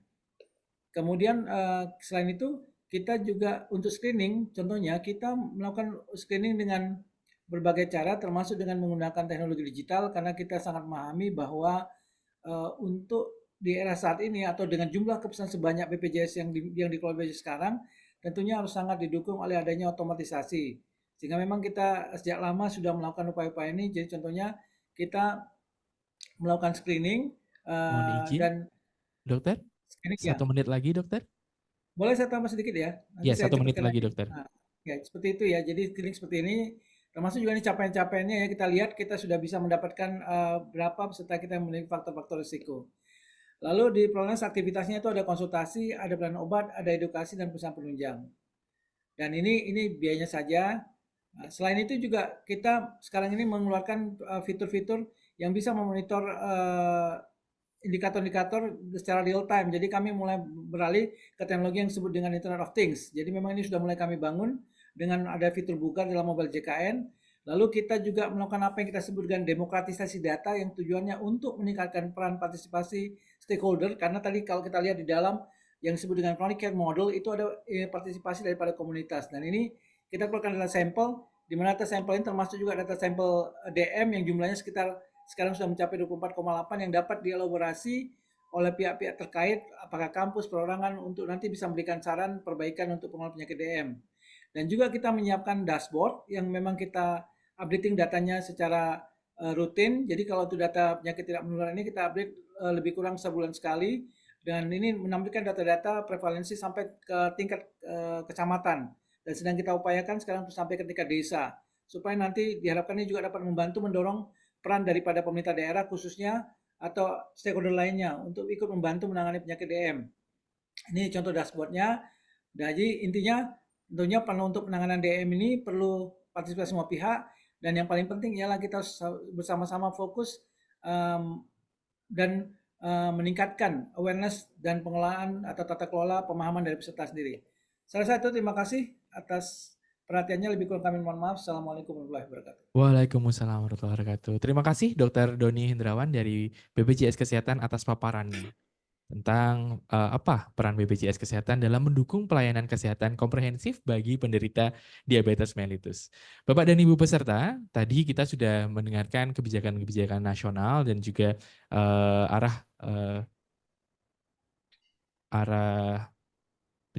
menjawab tantangan diabetes mellitus di level nasional dari Kementerian Kesehatan dan juga di BPJS Kesehatan. Nah, kita punya pembahas ketiga hari ini tentang inovasi dan kolaborasi daerah dalam mengatasi beban diabetes mellitus yang akan disampaikan oleh Bapak Setio Budi Basuki, Sarjana Kesehatan Masyarakat, Magister Kesehatan. Yang hari ini beliau akan menyampaikan perspektif dari Provinsi Kalimantan Timur. Bapak Setio Budi Basuki SKM MKes adalah Sekretaris Dinas Kesehatan Provinsi Kalimantan Timur. Selamat siang, Bapak. Selamat siang, Mas Anas. Iya, baik. Terima kasih Bapak atas waktunya untuk bergabung bersama kami di forum pada hari ini. Bapak, mohon izin waktunya 10 menit, nanti Bapak bisa menyampaikan dan bisa share screen, kemudian kita akan melanjutkan dengan diskusi. Apakah sudah Ya, siap Bapak? siap Mas Anas. Apa suara saya bisa didengar di sana? Suaranya terdengar sangat jelas, terima kasih. Ya, baik. Silakan Pak Setio Budi. Oke, terima kasih. Assalamualaikum warahmatullahi wabarakatuh. Selamat siang, salam sejahtera untuk kita sekalian. Yang kami hormati Prof. Laksono, Trisnantoro, beserta jajarannya. Yang kami hormati para pembahas yang terdahulu, ada Dr. Esti Widyastuti, ada Bapak Dr. Doni Hendrawan dari BPJS, dan Ibu Bapak sekalian yang hadir pada seminar nasional JKKI pada hari ini. Pertama-tama mohon maaf seyogyanya yang akan menjadi pembahas dalam hal ini adalah Kepala Dinas Kesehatan Provinsi Kalimantan Timur, tapi beliau ada kegiatan yang bersamaan sehingga meminta saya untuk bisa memberikan informasi terkait dengan inovasi dan kolaborasi daerah dalam mengatasi beban diabetes mellitus. Mohon izin Pak Moderator, saya tidak akan share screen, kita akan sampaikan saja terkait dengan apa yang sudah dikerjakan di Provinsi Kalimantan Timur terkait dengan inovasi dan kolaborasi dalam penanggulangan DM ini. Bapak Ibu yang kami hormati, tadi sudah disampaikan secara nasional ada regulasi terkait dengan pengendalian DM. Kemudian dari BPJS menyampaikan bahwa beban yang luar biasa pembiayaannya dan juga ada program di dalam penanggulangan DM ini. Nah, kita tahu dan kita sadari bersama bahwa DM ini memang bermula dari gaya hidup yang kurang sehat ya, yang diawali dengan gaya hidup yang tidak sehat sehingga banyak masyarakat setiap tahunnya mengalami DM ya. Tadi di awal Profesor juga telah menyampaikan bahwa tren kenaikan kasus setiap tahun juga meningkat.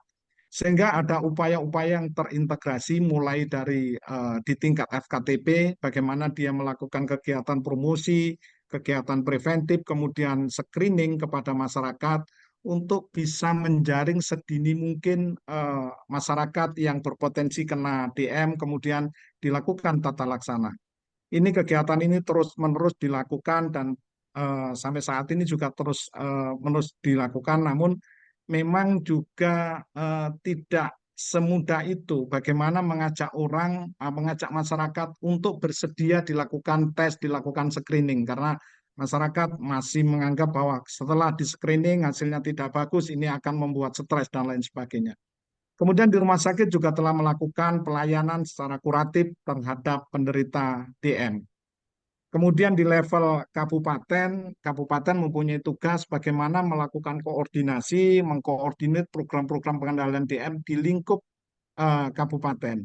Bagaimana kabupaten bisa menyiapkan logistik, menyediakan logistik agar puskesmas atau FKTP dapat memberikan layanan dalam pengendalian DM ini. Ternyata di dalam perjalanannya, dan ini tentunya kami di Kaltim selalu dibimbing oleh Prof. Laksono, ternyata setelah diinventarisir memang di masing-masing kabupaten kota banyak pihak yang dalam kegiatannya juga dalam upaya pengendalian DM yang selama ini memang belum dikoordinasi gitu ya. Tadi dijelaskan di BPJS sendiri juga ada pembiayaan terkait dengan program pengendalian DM. Kemudian di perusahaan-perusahaan besar, di BUMN juga ada program untuk screening, untuk medical check-up, itu semua juga bagian di dalamnya adalah juga pengendalian DM. Kemudian di OPD juga ada program-program untuk pengendalian DM. Cuma ini memang masih belum terkoordinasi. Nah, sehingga memang perlu dibuatkan satu wadah bahwa kabupaten juga ada pengendalian atau program bersama untuk pengendalian DM sehingga nantinya ini akan menjadi gerakan masyarakat ya, gerakan seluruh elemen masyarakat yang ada di wilayah kabupaten kota dalam upaya pengendalian DM. Nah, kemudian apa yang harus dikerjakan di provinsi? Karena provinsi tidak punya masyarakat secara langsung. Jadi yang mempunyai tugas secara langsung tadi sudah saya uraikan di depan, ya tentunya pelayanan langsung di FKTP maupun di rumah sakit dan penyediaan penanggulangan di level kabupaten oleh kabupaten. Maka tugas provinsi lebih ke arah bagaimana memotret pengendalian DM secara kabupaten kota. Nah, ini yang telah dilakukan masih dalam proses terus-menerus dilakukan di Provinsi Kalimantan Timur. Nantinya Kalimantan Timur ini akan membuat annual report atau laporan tahunan progres pengendalian DM di Kalimantan Timur yang tentunya juga akan menggambarkan bagaimana pengendalian DM di kabupaten kota. Nanti akan terlihat apakah trennya naik, apakah turun. Kalau trennya naik, apa upaya-upaya kabupaten yang telah dilakukan. Nah, ini tentunya akan menjadi praktek baik bagi kabupaten kota yang ternyata prevalensinya meningkat, upayanya belum maksimal ya seperti itu ya. Jadi nanti laporan tahunan ini terus-menerus akan kita lakukan.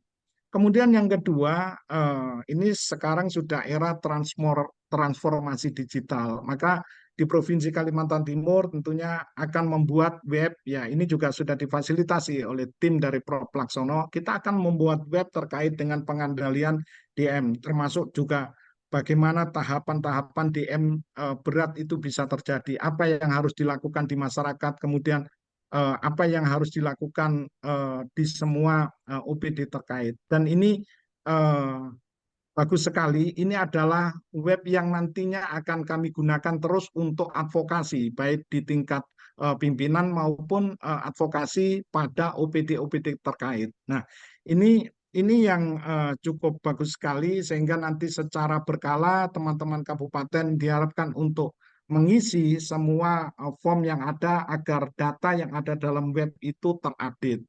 Nah, saat ini sedang berjalan juga di masing-masing kabupaten kota untuk melakukan review di masing-masing OPD. Apa saja di OPD dalam upaya pengendalian DM itu apa saja yang dilakukan. Ini sedang kita membagi kuesioner untuk bisa mendapatkan informasi upaya-upaya yang saat ini sedang berjalan dan terus dilakukan. Ini barangkali inovasi yang dilakukan di Provinsi Kalimantan Timur. Saya kira itu informasi dari Kaltim. Terima kasih. Kurang dan lebihnya mohon maaf. Saya cukupkan. Assalamualaikum warahmatullahi wabarakatuh. Waalaikumsalam warahmatullahi wabarakatuh. Terima kasih Pak Setio Budi Basuki dari Dinas Kesehatan Provinsi Kalimantan Timur. Baik, Bapak dan Ibu, hari peserta dan juga pembahas, hari ini kita telah sampai pada diskusi. Nah, diskusi ini terbuka untuk Bapak dan Ibu peserta, baik yang mengikuti secara luring maupun daring. Kita boleh cek dulu untuk di Zoom apakah ada pertanyaan?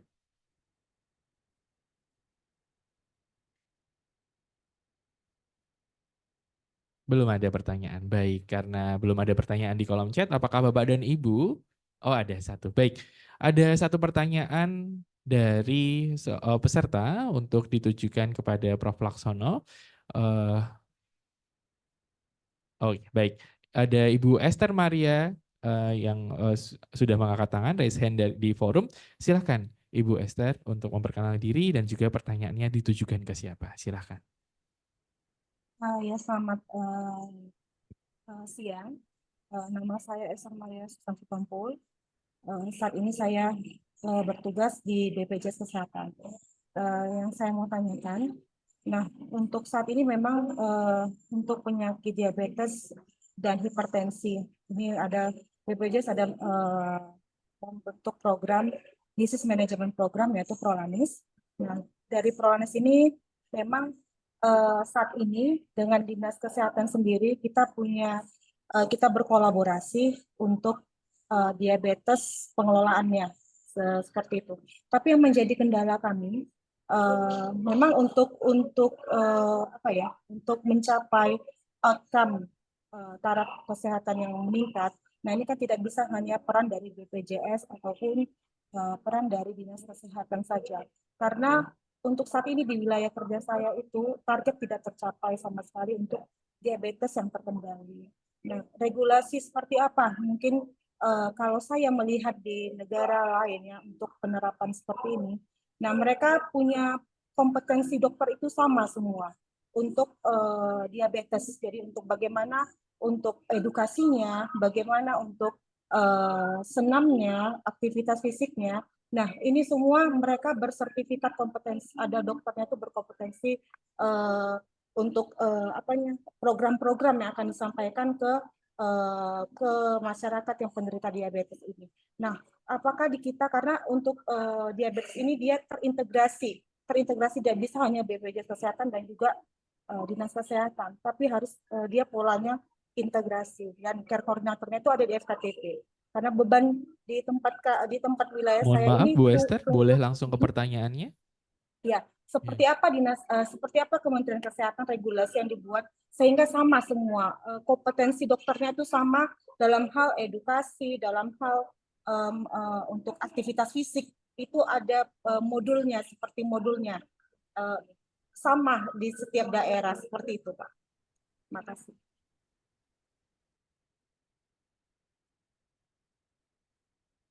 Baik, terima kasih Ibu Esther. Saya kira ini pertanyaannya menarik untuk dibahas oleh keempat pembicara kita ya. Jadi boleh kita mulai dari Prof. Laksono. Prof. Laksono, silakan tanggapannya untuk pertanyaan Ibu Esther. Ya, makasih Bu Esther. Nah, ini yang penting ya. Jadi penanganan DM itu tidak mungkin, misalnya untuk pencegahan ataupun untuk pengendaliannya, hanya oleh BPJS atau oleh Dinkes saja. Tadi Pak Basuki, Pak Abbas sudah menekankan ya bahwa di dalam model yang dikembangkan di Kaltim itu pemerintah, swasta dan masyarakat bersama-sama ini Bu Esther ya, bersama-sama. Makanya ada platform digital misalnya untuk menggambarkan aja kok, menggambarkan bahwa mengurangi beban DM tadi itu tidak mungkin kalau tidak bersama-sama. Artinya apa? Nah, ini ya yang menjadi isu kunci ya. Waktu kami di Kaltim 2 tahun yang lalu, itu meneliti di sana, itu ternyata antara BPJS tempat dengan Dinas Kesehatan pun di Balikpapan ya, itu tidak pernah ada pertemuan bersama untuk merencanakan tadi, termasuk kan prolaris kan yang sudah sakit toh. Tapi bagaimana mencegah mereka yang masih sehat atau pre-diabetes untuk tidak jatuh ke diabetes. Nah, jadi intinya bagaimana supaya ada suatu jaringan sosial ya, tidak hanya pemerintah, juga BPJS, swasta dan masyarakat itu untuk kumpul bersama dan model transformasi itu untuk itu. Termasuk nanti andai kata harus bikin modul ya untuk para dokter umum atau pelatihan atau apapun ya, itu bisa dikerjakan bersama-sama. Begitu Bu Esther ya. Mungkin Pak Bas bisa menjawab dan mungkin juga Pak Doni ya, karena nggak mungkin kalau BPJS sendirian Pak, Bu nggak mungkin. Terima kasih Mas Bagas ya. Baik, silakan Pak Basuki untuk memberikan Oke. tanggapannya. Terima kasih, Prof. Ya, memang harusnya nanti di masing-masing kabupaten memang ada forum, ya semacam forum lah, apa namanya, forum untuk pengendalian DM. Karena memang banyak sektor lain yang mempunyai anggaran yang memadai sebetulnya untuk penanggulangan DM, tinggal dikomunikasikan, dikumpulkan, kemudian dikomunikasikan siapa berbuat apa. Seperti di perusahaan-perusahaan besar kami di Kaltim itu punya anggaran untuk MCO dan lain sebagainya, dan itu akan lebih bermanfaat barangkali nanti kalau mengetahui bahwa upaya pencegahan itu lebih penting daripada untuk pembayaran. Nah, pembayaran kalau sudah terjadi DM. Barangkali itu Prof, tambahan. Baik, terima kasih Pak Basuki.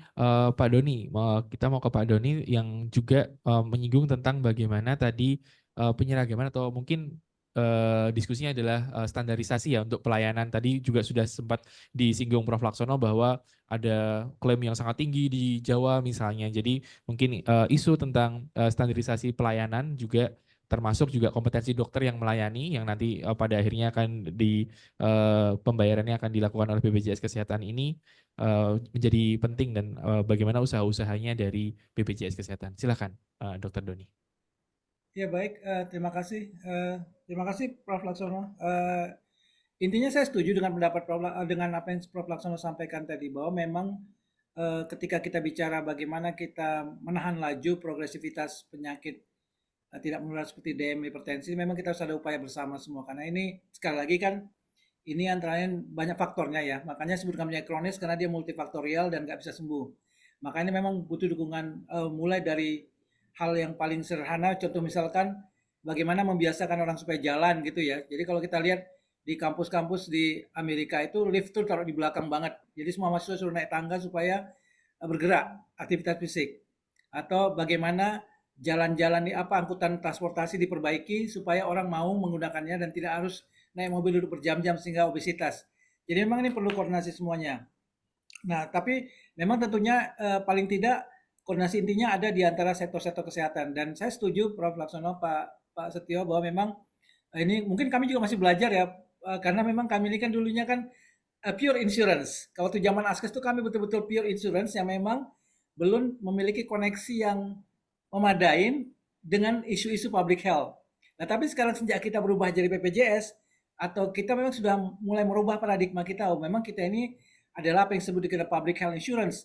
Sehingga memang seluruh kegiatan yang kita lakukan, seluruh upaya yang memang kita lakukan itu harus disinergikan supaya memang nanti berdampak pada peningkatan public health. Jadi seperti itu. Dan memang oleh karena itu maka tadi kami sampaikan juga di paparan, kami mulai berpikir untuk bagaimana membantu, minimal kami membantu dulu ini, selain juga kami menginisiasi keterlibatan pihak-pihak di luar BPJS. Jadi contohnya kita tadi menyiapkan data sampel untuk mendorong agar orang mau meneliti dan kemudian memberikan masukan. Kita juga menyiapkan tadi contohnya dashboard Pemda untuk tadi bantu Pemda, dan kita senantiasa ini diskusi. Waktu saya masih di manajemen data itu kami hampir tiap bulan kami ketemu dengan beberapa Pemda untuk diskusi dan minta masukan apa yang harus kami perbaiki di dashboard. Tapi memang satu sisi menurut saya dari pengalaman yang kami dapat selama ini, memang nomor satu paling penting adalah bagaimana pembagian tugasnya harus clear ya. Selain memang tadi perlu ada forum-forum. Nah, saya setuju nanti mungkin ini masukan kami juga Prof. Laksono, mungkin nanti kami akan usulkan ke manajemen untuk mungkin nanti salah ada mungkin semacam forum. Selama ini kami sudah punya forum ya, namanya forum komunikasi dan koordinasi atau forum pemangku kepentingan. Tapi memang sasarannya lebih pada bagaimana merekrut gitu kelihatannya. Nah, memang sudah saatnya memang kita memberikan muatan-muatan tertentu terkait dengan bagaimana ya mensinergikan program yang diinisiasi BPJS dengan upaya untuk membantu pemerintah daerah, katakan mencapai target-target itu, apalagi yang terkait dengan SPM kan gitu ya, ada DM, hipertensi, ada TB. Nah, ini yang sedang kami bangun sekarang ini Pak Setio, supaya nanti diharapkan kami bisa berkontribusi juga lah untuk public health ini. Nah, kemudian untuk yang tadi, kedua adalah mungkin pembagian tugas yang clear. Jadi memang selama ini memang kami berharap sebenarnya karena kami punya konsep untuk mengendalikan penyakit tidak menular ini, dokter primer itu adalah kunci sebenarnya. Karena kalau kita letakkan ini ke spesialis, waduh ini berat sekali nih, selain jumlahnya kurang, dan di sini kan yang paling penting adalah faktor promotifnya ya, preventifnya. Jadi memang kalau bicara di kegiatan di rumah sakit rasanya waktunya sangat kurang sekali. Namun satu sisi memang saat ini kewenangan pengelolaan itu mungkin agak sedikit dibatasi dibandingkan dulu. Jadi contohnya dulu itu waktu di Askes itu dokter FKTP yang kami kontrak, yang kami kerjasamakan, itu bahkan bisa memberikan insulin, bisa memberikan obat OAD apa yang diperlukan, dan dia bisa melakukan pemantauan mandiri. Nah kalau sekarang kan tidak boleh, harus contohnya untuk memastikan ini aja dia harus kirim dulu ke rumah sakit baru balik lagi. Nah jadi ini contohnya yang mungkin nanti perlu kita evaluasi lagi menurut kami, bagaimana kita bisa memberikan keleluasaan, kewenangan, tanggung jawab, karena ini akan mendorong peningkatan kompetensi. Karena tanpa ini tentunya dokter FKTP juga akan berpikir ya saya hanya jadi penyalur pasien ke rumah sakit aja. Nah ini yang menurut saya mungkin perlu juga mendapat perhatian. Kemudian kedua, bagaimana kita memastikan agar ketersediaan obat itu tersedia gitu di setiap lini, karena ini memang menjadi masalah. Karena tanpa obat ya peserta DM ini kan sangat bergantung pada obat ya.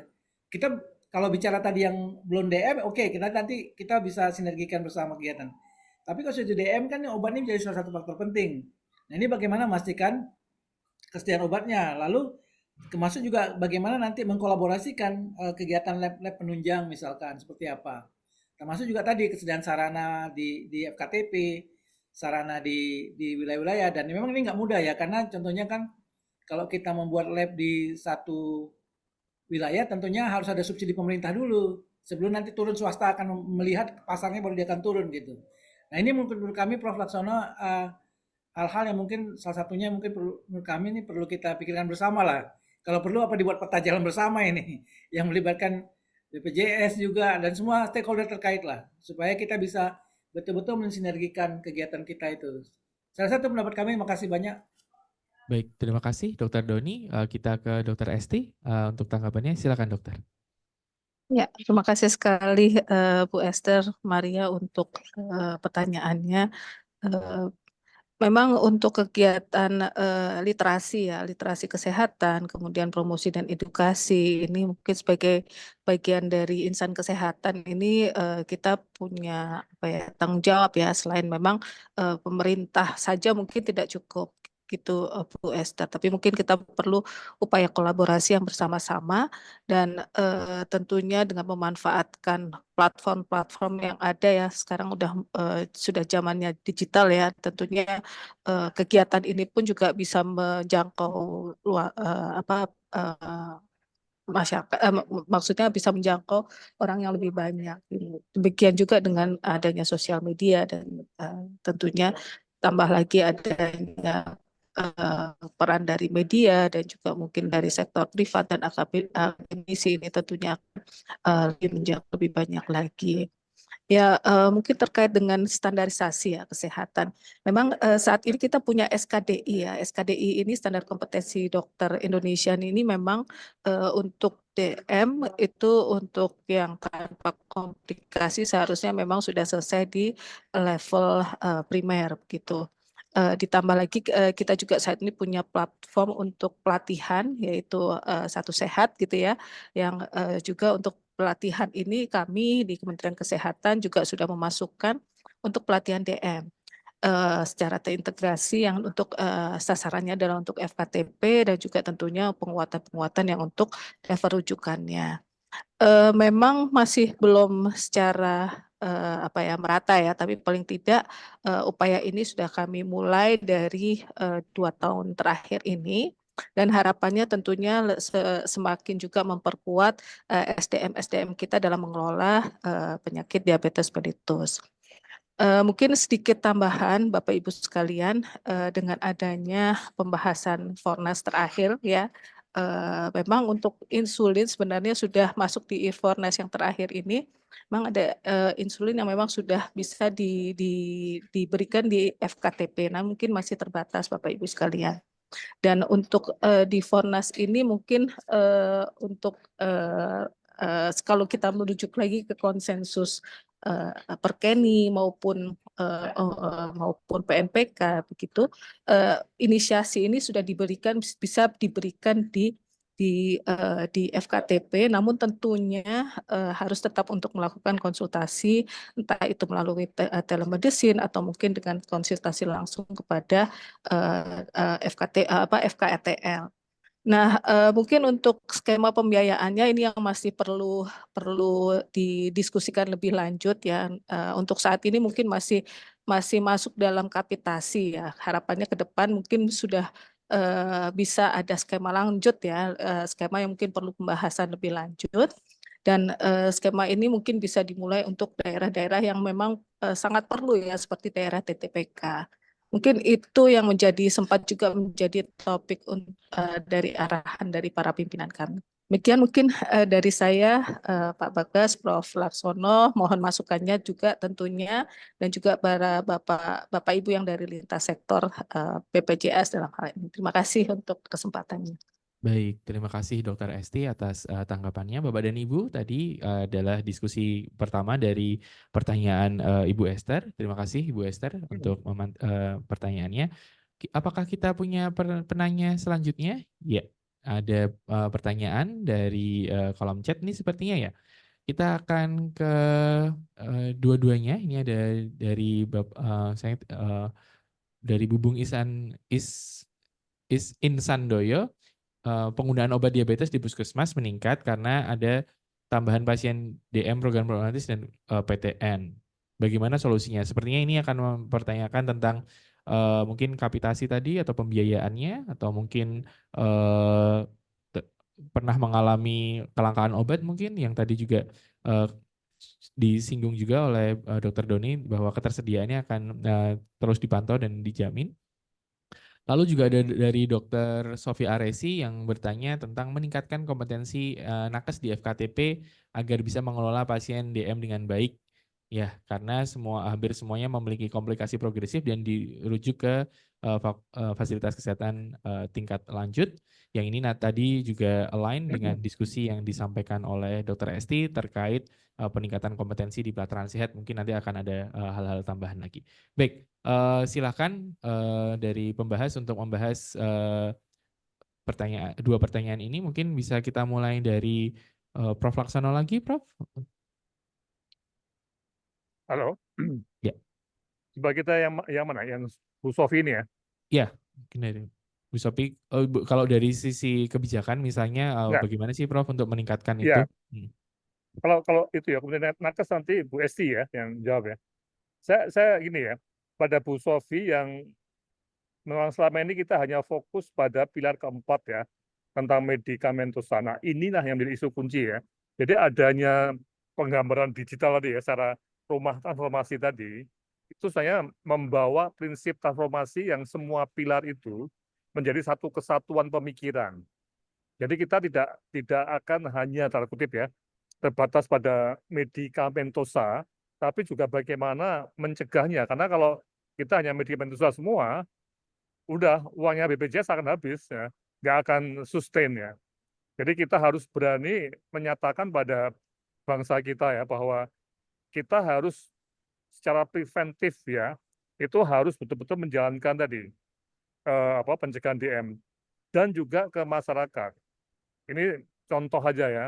Ini di Kemenkes sedang ramai juga ya tentang masalah pelabelan itu kan.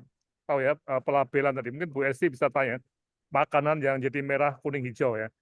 Di Singapura itu sudah berjalan dengan baik ya. Tapi kita, kalau kita masuk ke mal-mal yang ada di Jogja atau di Jakarta, itu yang namanya minuman tuh manis-manis banyak sekali. Tadi yang saya sampaikan juga, bahkan minuman yang sudah jadi ya kemasan tadi ya, itu banyak yang kandungannya itu di atas kandungan di atas batasnya gula yang diakui WHO ya. Jadi kita berlebihan sekali, tapi tidak ada peringatan. Nah ini bagaimana kita bisa membayangkan BPJS 10 tahun lagi. Pak Doni akan, mungkin selanjutnya udah mulai berat ya Pak Doni ya, membayar tadi ya. Kita nggak bisa ini. Jadi gitu Bu Sofi ya. Oleh karena itu, yang ada pengalaman Pak Bas di Kaltim, itu gini Pak Doni dan Bu Esti ya, kita ingin nanti di akhir tahun Pak, kita akan ingin Pak Bas untuk presentasi atau Pak Kadinkes ya mengenai tadi laporan tahunan eh, diabetes di Kaltim supaya semua provinsi itu memahami bahwa kita tuh harus bersama-sama itu bisa dipahami ya. Terima kasih ya.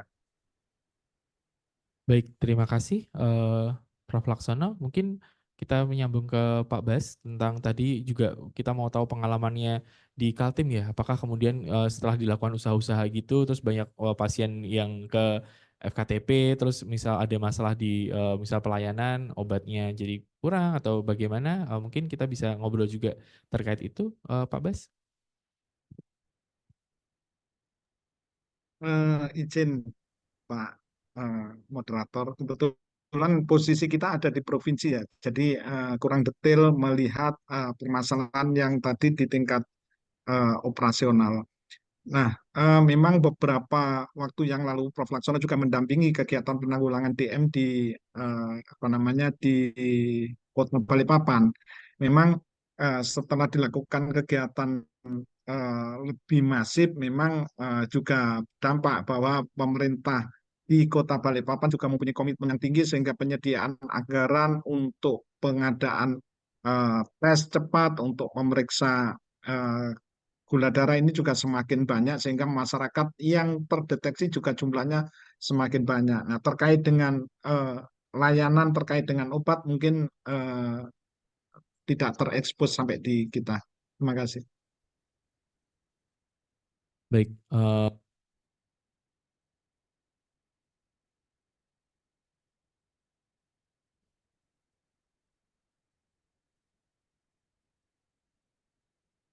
Baik, terima kasih atas tanggapannya. Mungkin kita akan mendapat tanggapan juga dari Dr. Doni dan juga Dr. Esti. Silakan Dr. Doni.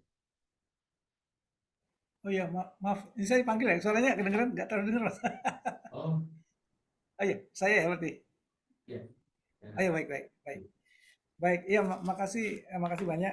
Intinya gini, kalau saya setuju dengan pemanfaatan teknologi digital karena memang ini memang sudah eranya. Tapi memang izin Prof. Laksono, mungkin kita jangan lupakan juga ada dua aspek lain yaitu proses dan people. Jadi memang intinya yang pertama tentunya kita harus beresin itu people-nya dulu seperti apa, apakah ada tenaga yang cukup. Jadi contohnya misalkan kan ketika kita bicara penanganan DM kan harus holistik ya.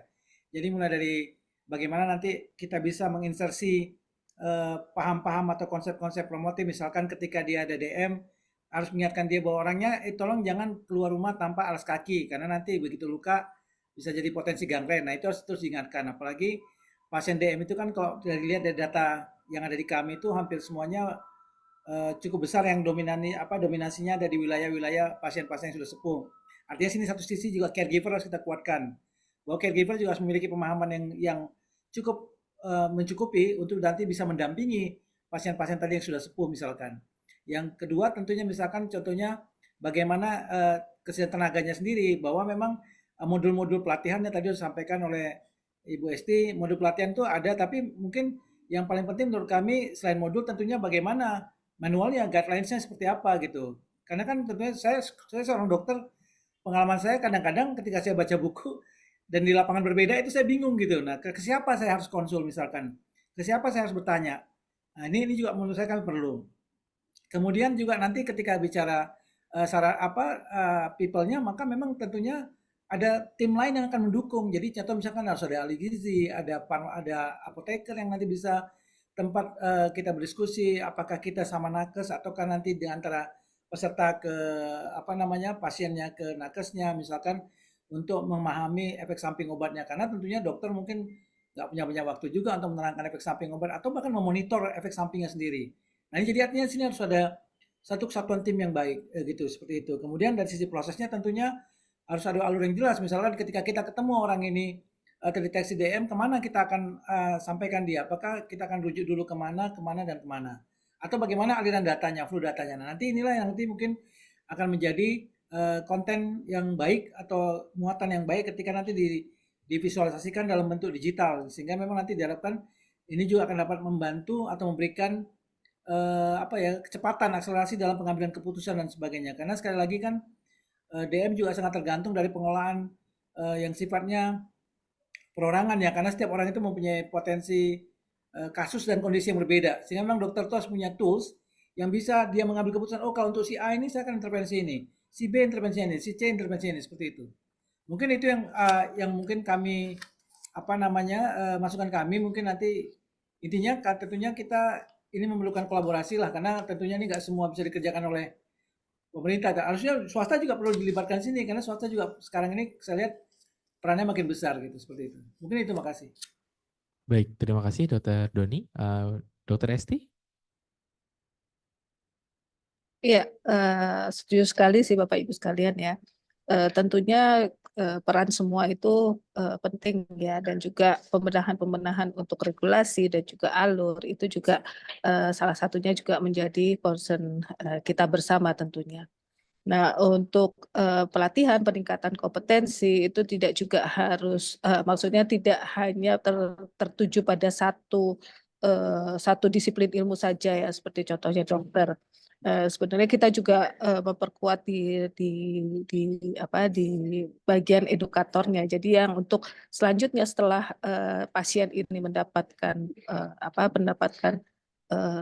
tata laksana ya, selanjutnya untuk memotivasi dari pasiennya, memberikan edukasi dan support system dari pasiennya itu juga menjadi satu yang juga elemen penting dalam pengelolaan diabetes mellitus. Nah, saya setuju sekali dengan Prof. Laksono ya, dengan adanya supporting environment ya, dalam hal ini tentunya kebijakan seperti pemberlakuan cukai MBDK yang kita masih terus berproses, termasuk juga pelabelan, ini juga menjadi satu poin juga untuk mengelola ke depannya ya, untuk mencegah kasus-kasus DHN sebagai bagian dari menahan laju yang juga sebetulnya ini jadi satu concern juga di target global ya untuk menahan laju baik itu DM maupun obesitas ya. Dan tentunya harapan kita dengan adanya pemberlakuan ini tentunya paparan masyarakat untuk produk ya produk pangan gitu ya akan lebih baik lagi ya, di samping tetap harus memperkuat edukasi dari masyarakat itu sendiri. Mungkin itu sedikit dari saya, Pak Bagas. Terima kasih. Baik, terima kasih Dr. Esti. Baik, Bapak dan Ibu, itu tadi adalah sesi diskusi kita pada siang hari ini. Saya tadi masih melihat ada beberapa yang angkat tangan, lalu juga ada beberapa pertanyaan juga di chat room yang masuk via DM ke kami. Kami mohon maaf untuk belum bisa membahas pertanyaan-pertanyaan Bapak dan Ibu, tapi kami akan berusaha untuk terus menyelenggarakan forum-forum seperti ini supaya nanti kita bisa terus berdiskusi. Bapak dan Ibu, sekali lagi kita berikan aplaus kepada pembicara kita dan juga ketiga pembahas kita. Ya, Bapak dan Ibu, kita setelah sampai pada ujung sesi diskusi pada hari ini, kita tadi sudah mendengarkan paparan dari Profesor Dr. Laksono tentang penggunaan platform digital, tentang bagaimana tantangannya dan juga apa yang sudah dicoba dilakukan dari FKKM KUGM dengan Provinsi Kaltim dan juga Kota Balikpapan untuk DM ini dan apa yang kemudian juga harus kita jawab bersama. Yang kemudian paparan itu dibahas oleh tiga pembahas kita dari level nasional, dari Dr. Esti Widyastuti, dari Kemenkes, dan juga dari Dr. Doni Hendrawan dari BPJS Kesehatan, dan juga kita juga mendengar konteks lokalnya dari Bapak Setio Budi Basuki SKM Mkes dari Dinkes Provinsi Kalimantan Timur. Tentu diskusi pada siang hari ini membuka wawasan kita semua tentang bagaimana kita semua harus merespon diabetes mellitus ini via transformasi kebijakan kesehatan untuk mengurangi beban penyakit diabetes mellitus. Bapak dan Ibu, izinkan saya memohon maaf atas hal-hal yang kurang berkenan dalam memoderatori diskusi pada siang hari ini. Saya Bagas, pamit untuk undur diri dan mengembalikan acara ke MC. Terima kasih. Assalamualaikum warahmatullahi wabarakatuh.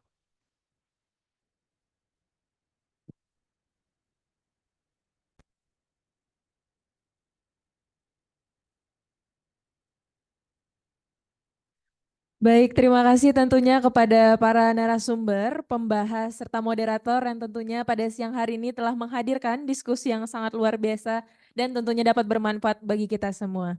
Baik Bapak Ibu hadirin sekalian, sebelum kita tutup acara ini, marilah kita dengarkan terlebih dahulu penutup yang akan disampaikan oleh Profesor Dr. Laksono Trisnantoro, MSc PhD. Kepada Prof. Laksono, saya persilahkan.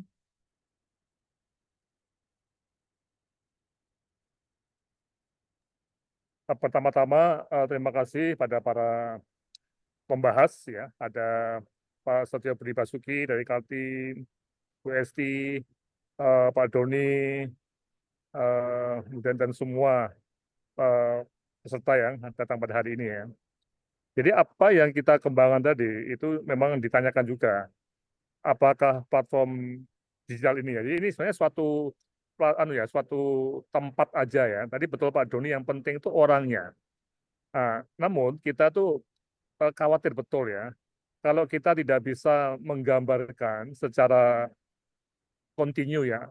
Jadi setiap tahun sekali itu tadi yang seperti Pak Bas katakan ya, ada laporan tahunan.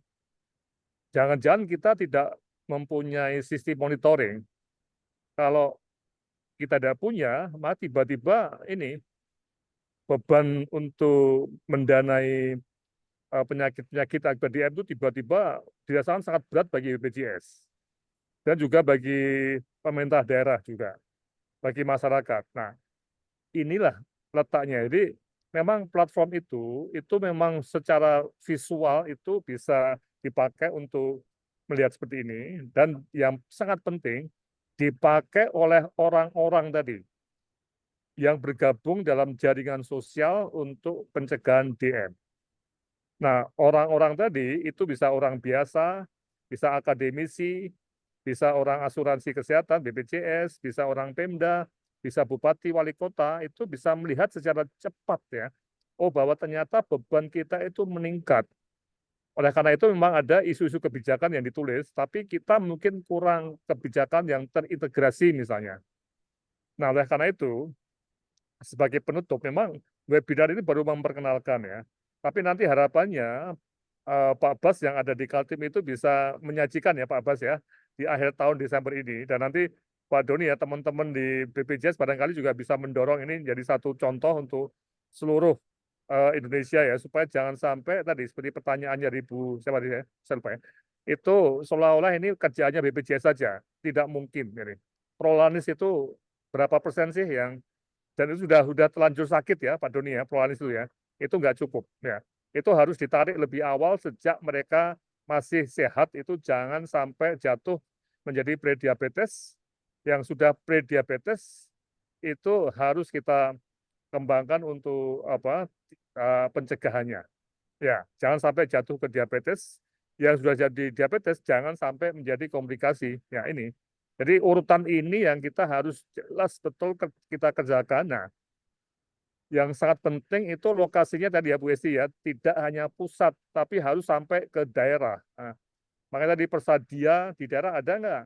Ya, kemudian juga ada asosiasi-asosiasi rumah sakit atau mungkin dokter-dokter penyakit dalam. Nah, mereka juga bergerak di level kabupaten kota.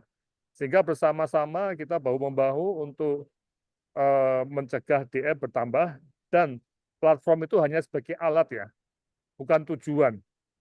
Alat itu harapannya bisa dipakai untuk membuat gerakan sosial itu semakin baik. Saya kira ini ya dari saya sebagai penutup, dan sampai nanti ketemu bulan Desember ya di program Pasca Fonas untuk membahas bagaimana Kaltim bisa memberikan semacam laporan tahunan untuk penanggulangan DM di tahun 2024 yang tentunya nanti 2025 juga akan diteruskan lagi, dan itu mencakup 10 kabupaten kota di Kaltim. Ya. Saya kira demikian. Terima kasih sekali atas perhatiannya. Sekali lagi sampai bertemu lagi di bulan Desember. Wassalamualaikum warahmatullahi wabarakatuh. Waalaikumsalam warahmatullahi wabarakatuh. Baik, terima kasih kepada Prof. Laksono atas penutupan yang telah diberikan. Baik, mungkin sebelum kita mengakhiri acara pada siang hari ini, marilah mungkin Bapak Ibu yang hadir di ruangan kita akan mengambil sedikit dokumentasi, bisa maju ke depan, dan kami harapkan juga kepada Bapak Ibu pembicara yang mungkin masih hadir melalui Zoom meeting bisa mengaktifkan kamera terlebih dahulu untuk kita mengambil dokumentasi. Oke, baik, terima kasih kembali kepada Bapak Ibu atas partisipasinya dan kesempatannya telah berkenan hadir tentunya dalam rangkaian acara kita pada siang hari ini. Mungkin dengan kita foto bersama tadi mengakhiri pertemuan kita pada siang hari ini. Saya informasikan juga untuk materi dan rekaman video tentunya nanti dapat diakses melalui LMS, dan Bapak Ibu dapat mengikuti informasi-informasi kegiatan kami melalui Instagram di @pkmk_fkugm. Baik Bapak Ibu, mungkin langsung saja saya Via Anggraini beserta tim yang bertugas pada siang hari ini, mohon maaf apabila terdapat hal-hal yang kurang berkenan, kami mohon maaf. Saya akhiri, wassalamualaikum warahmatullahi wabarakatuh. Salam sehat untuk kita semua.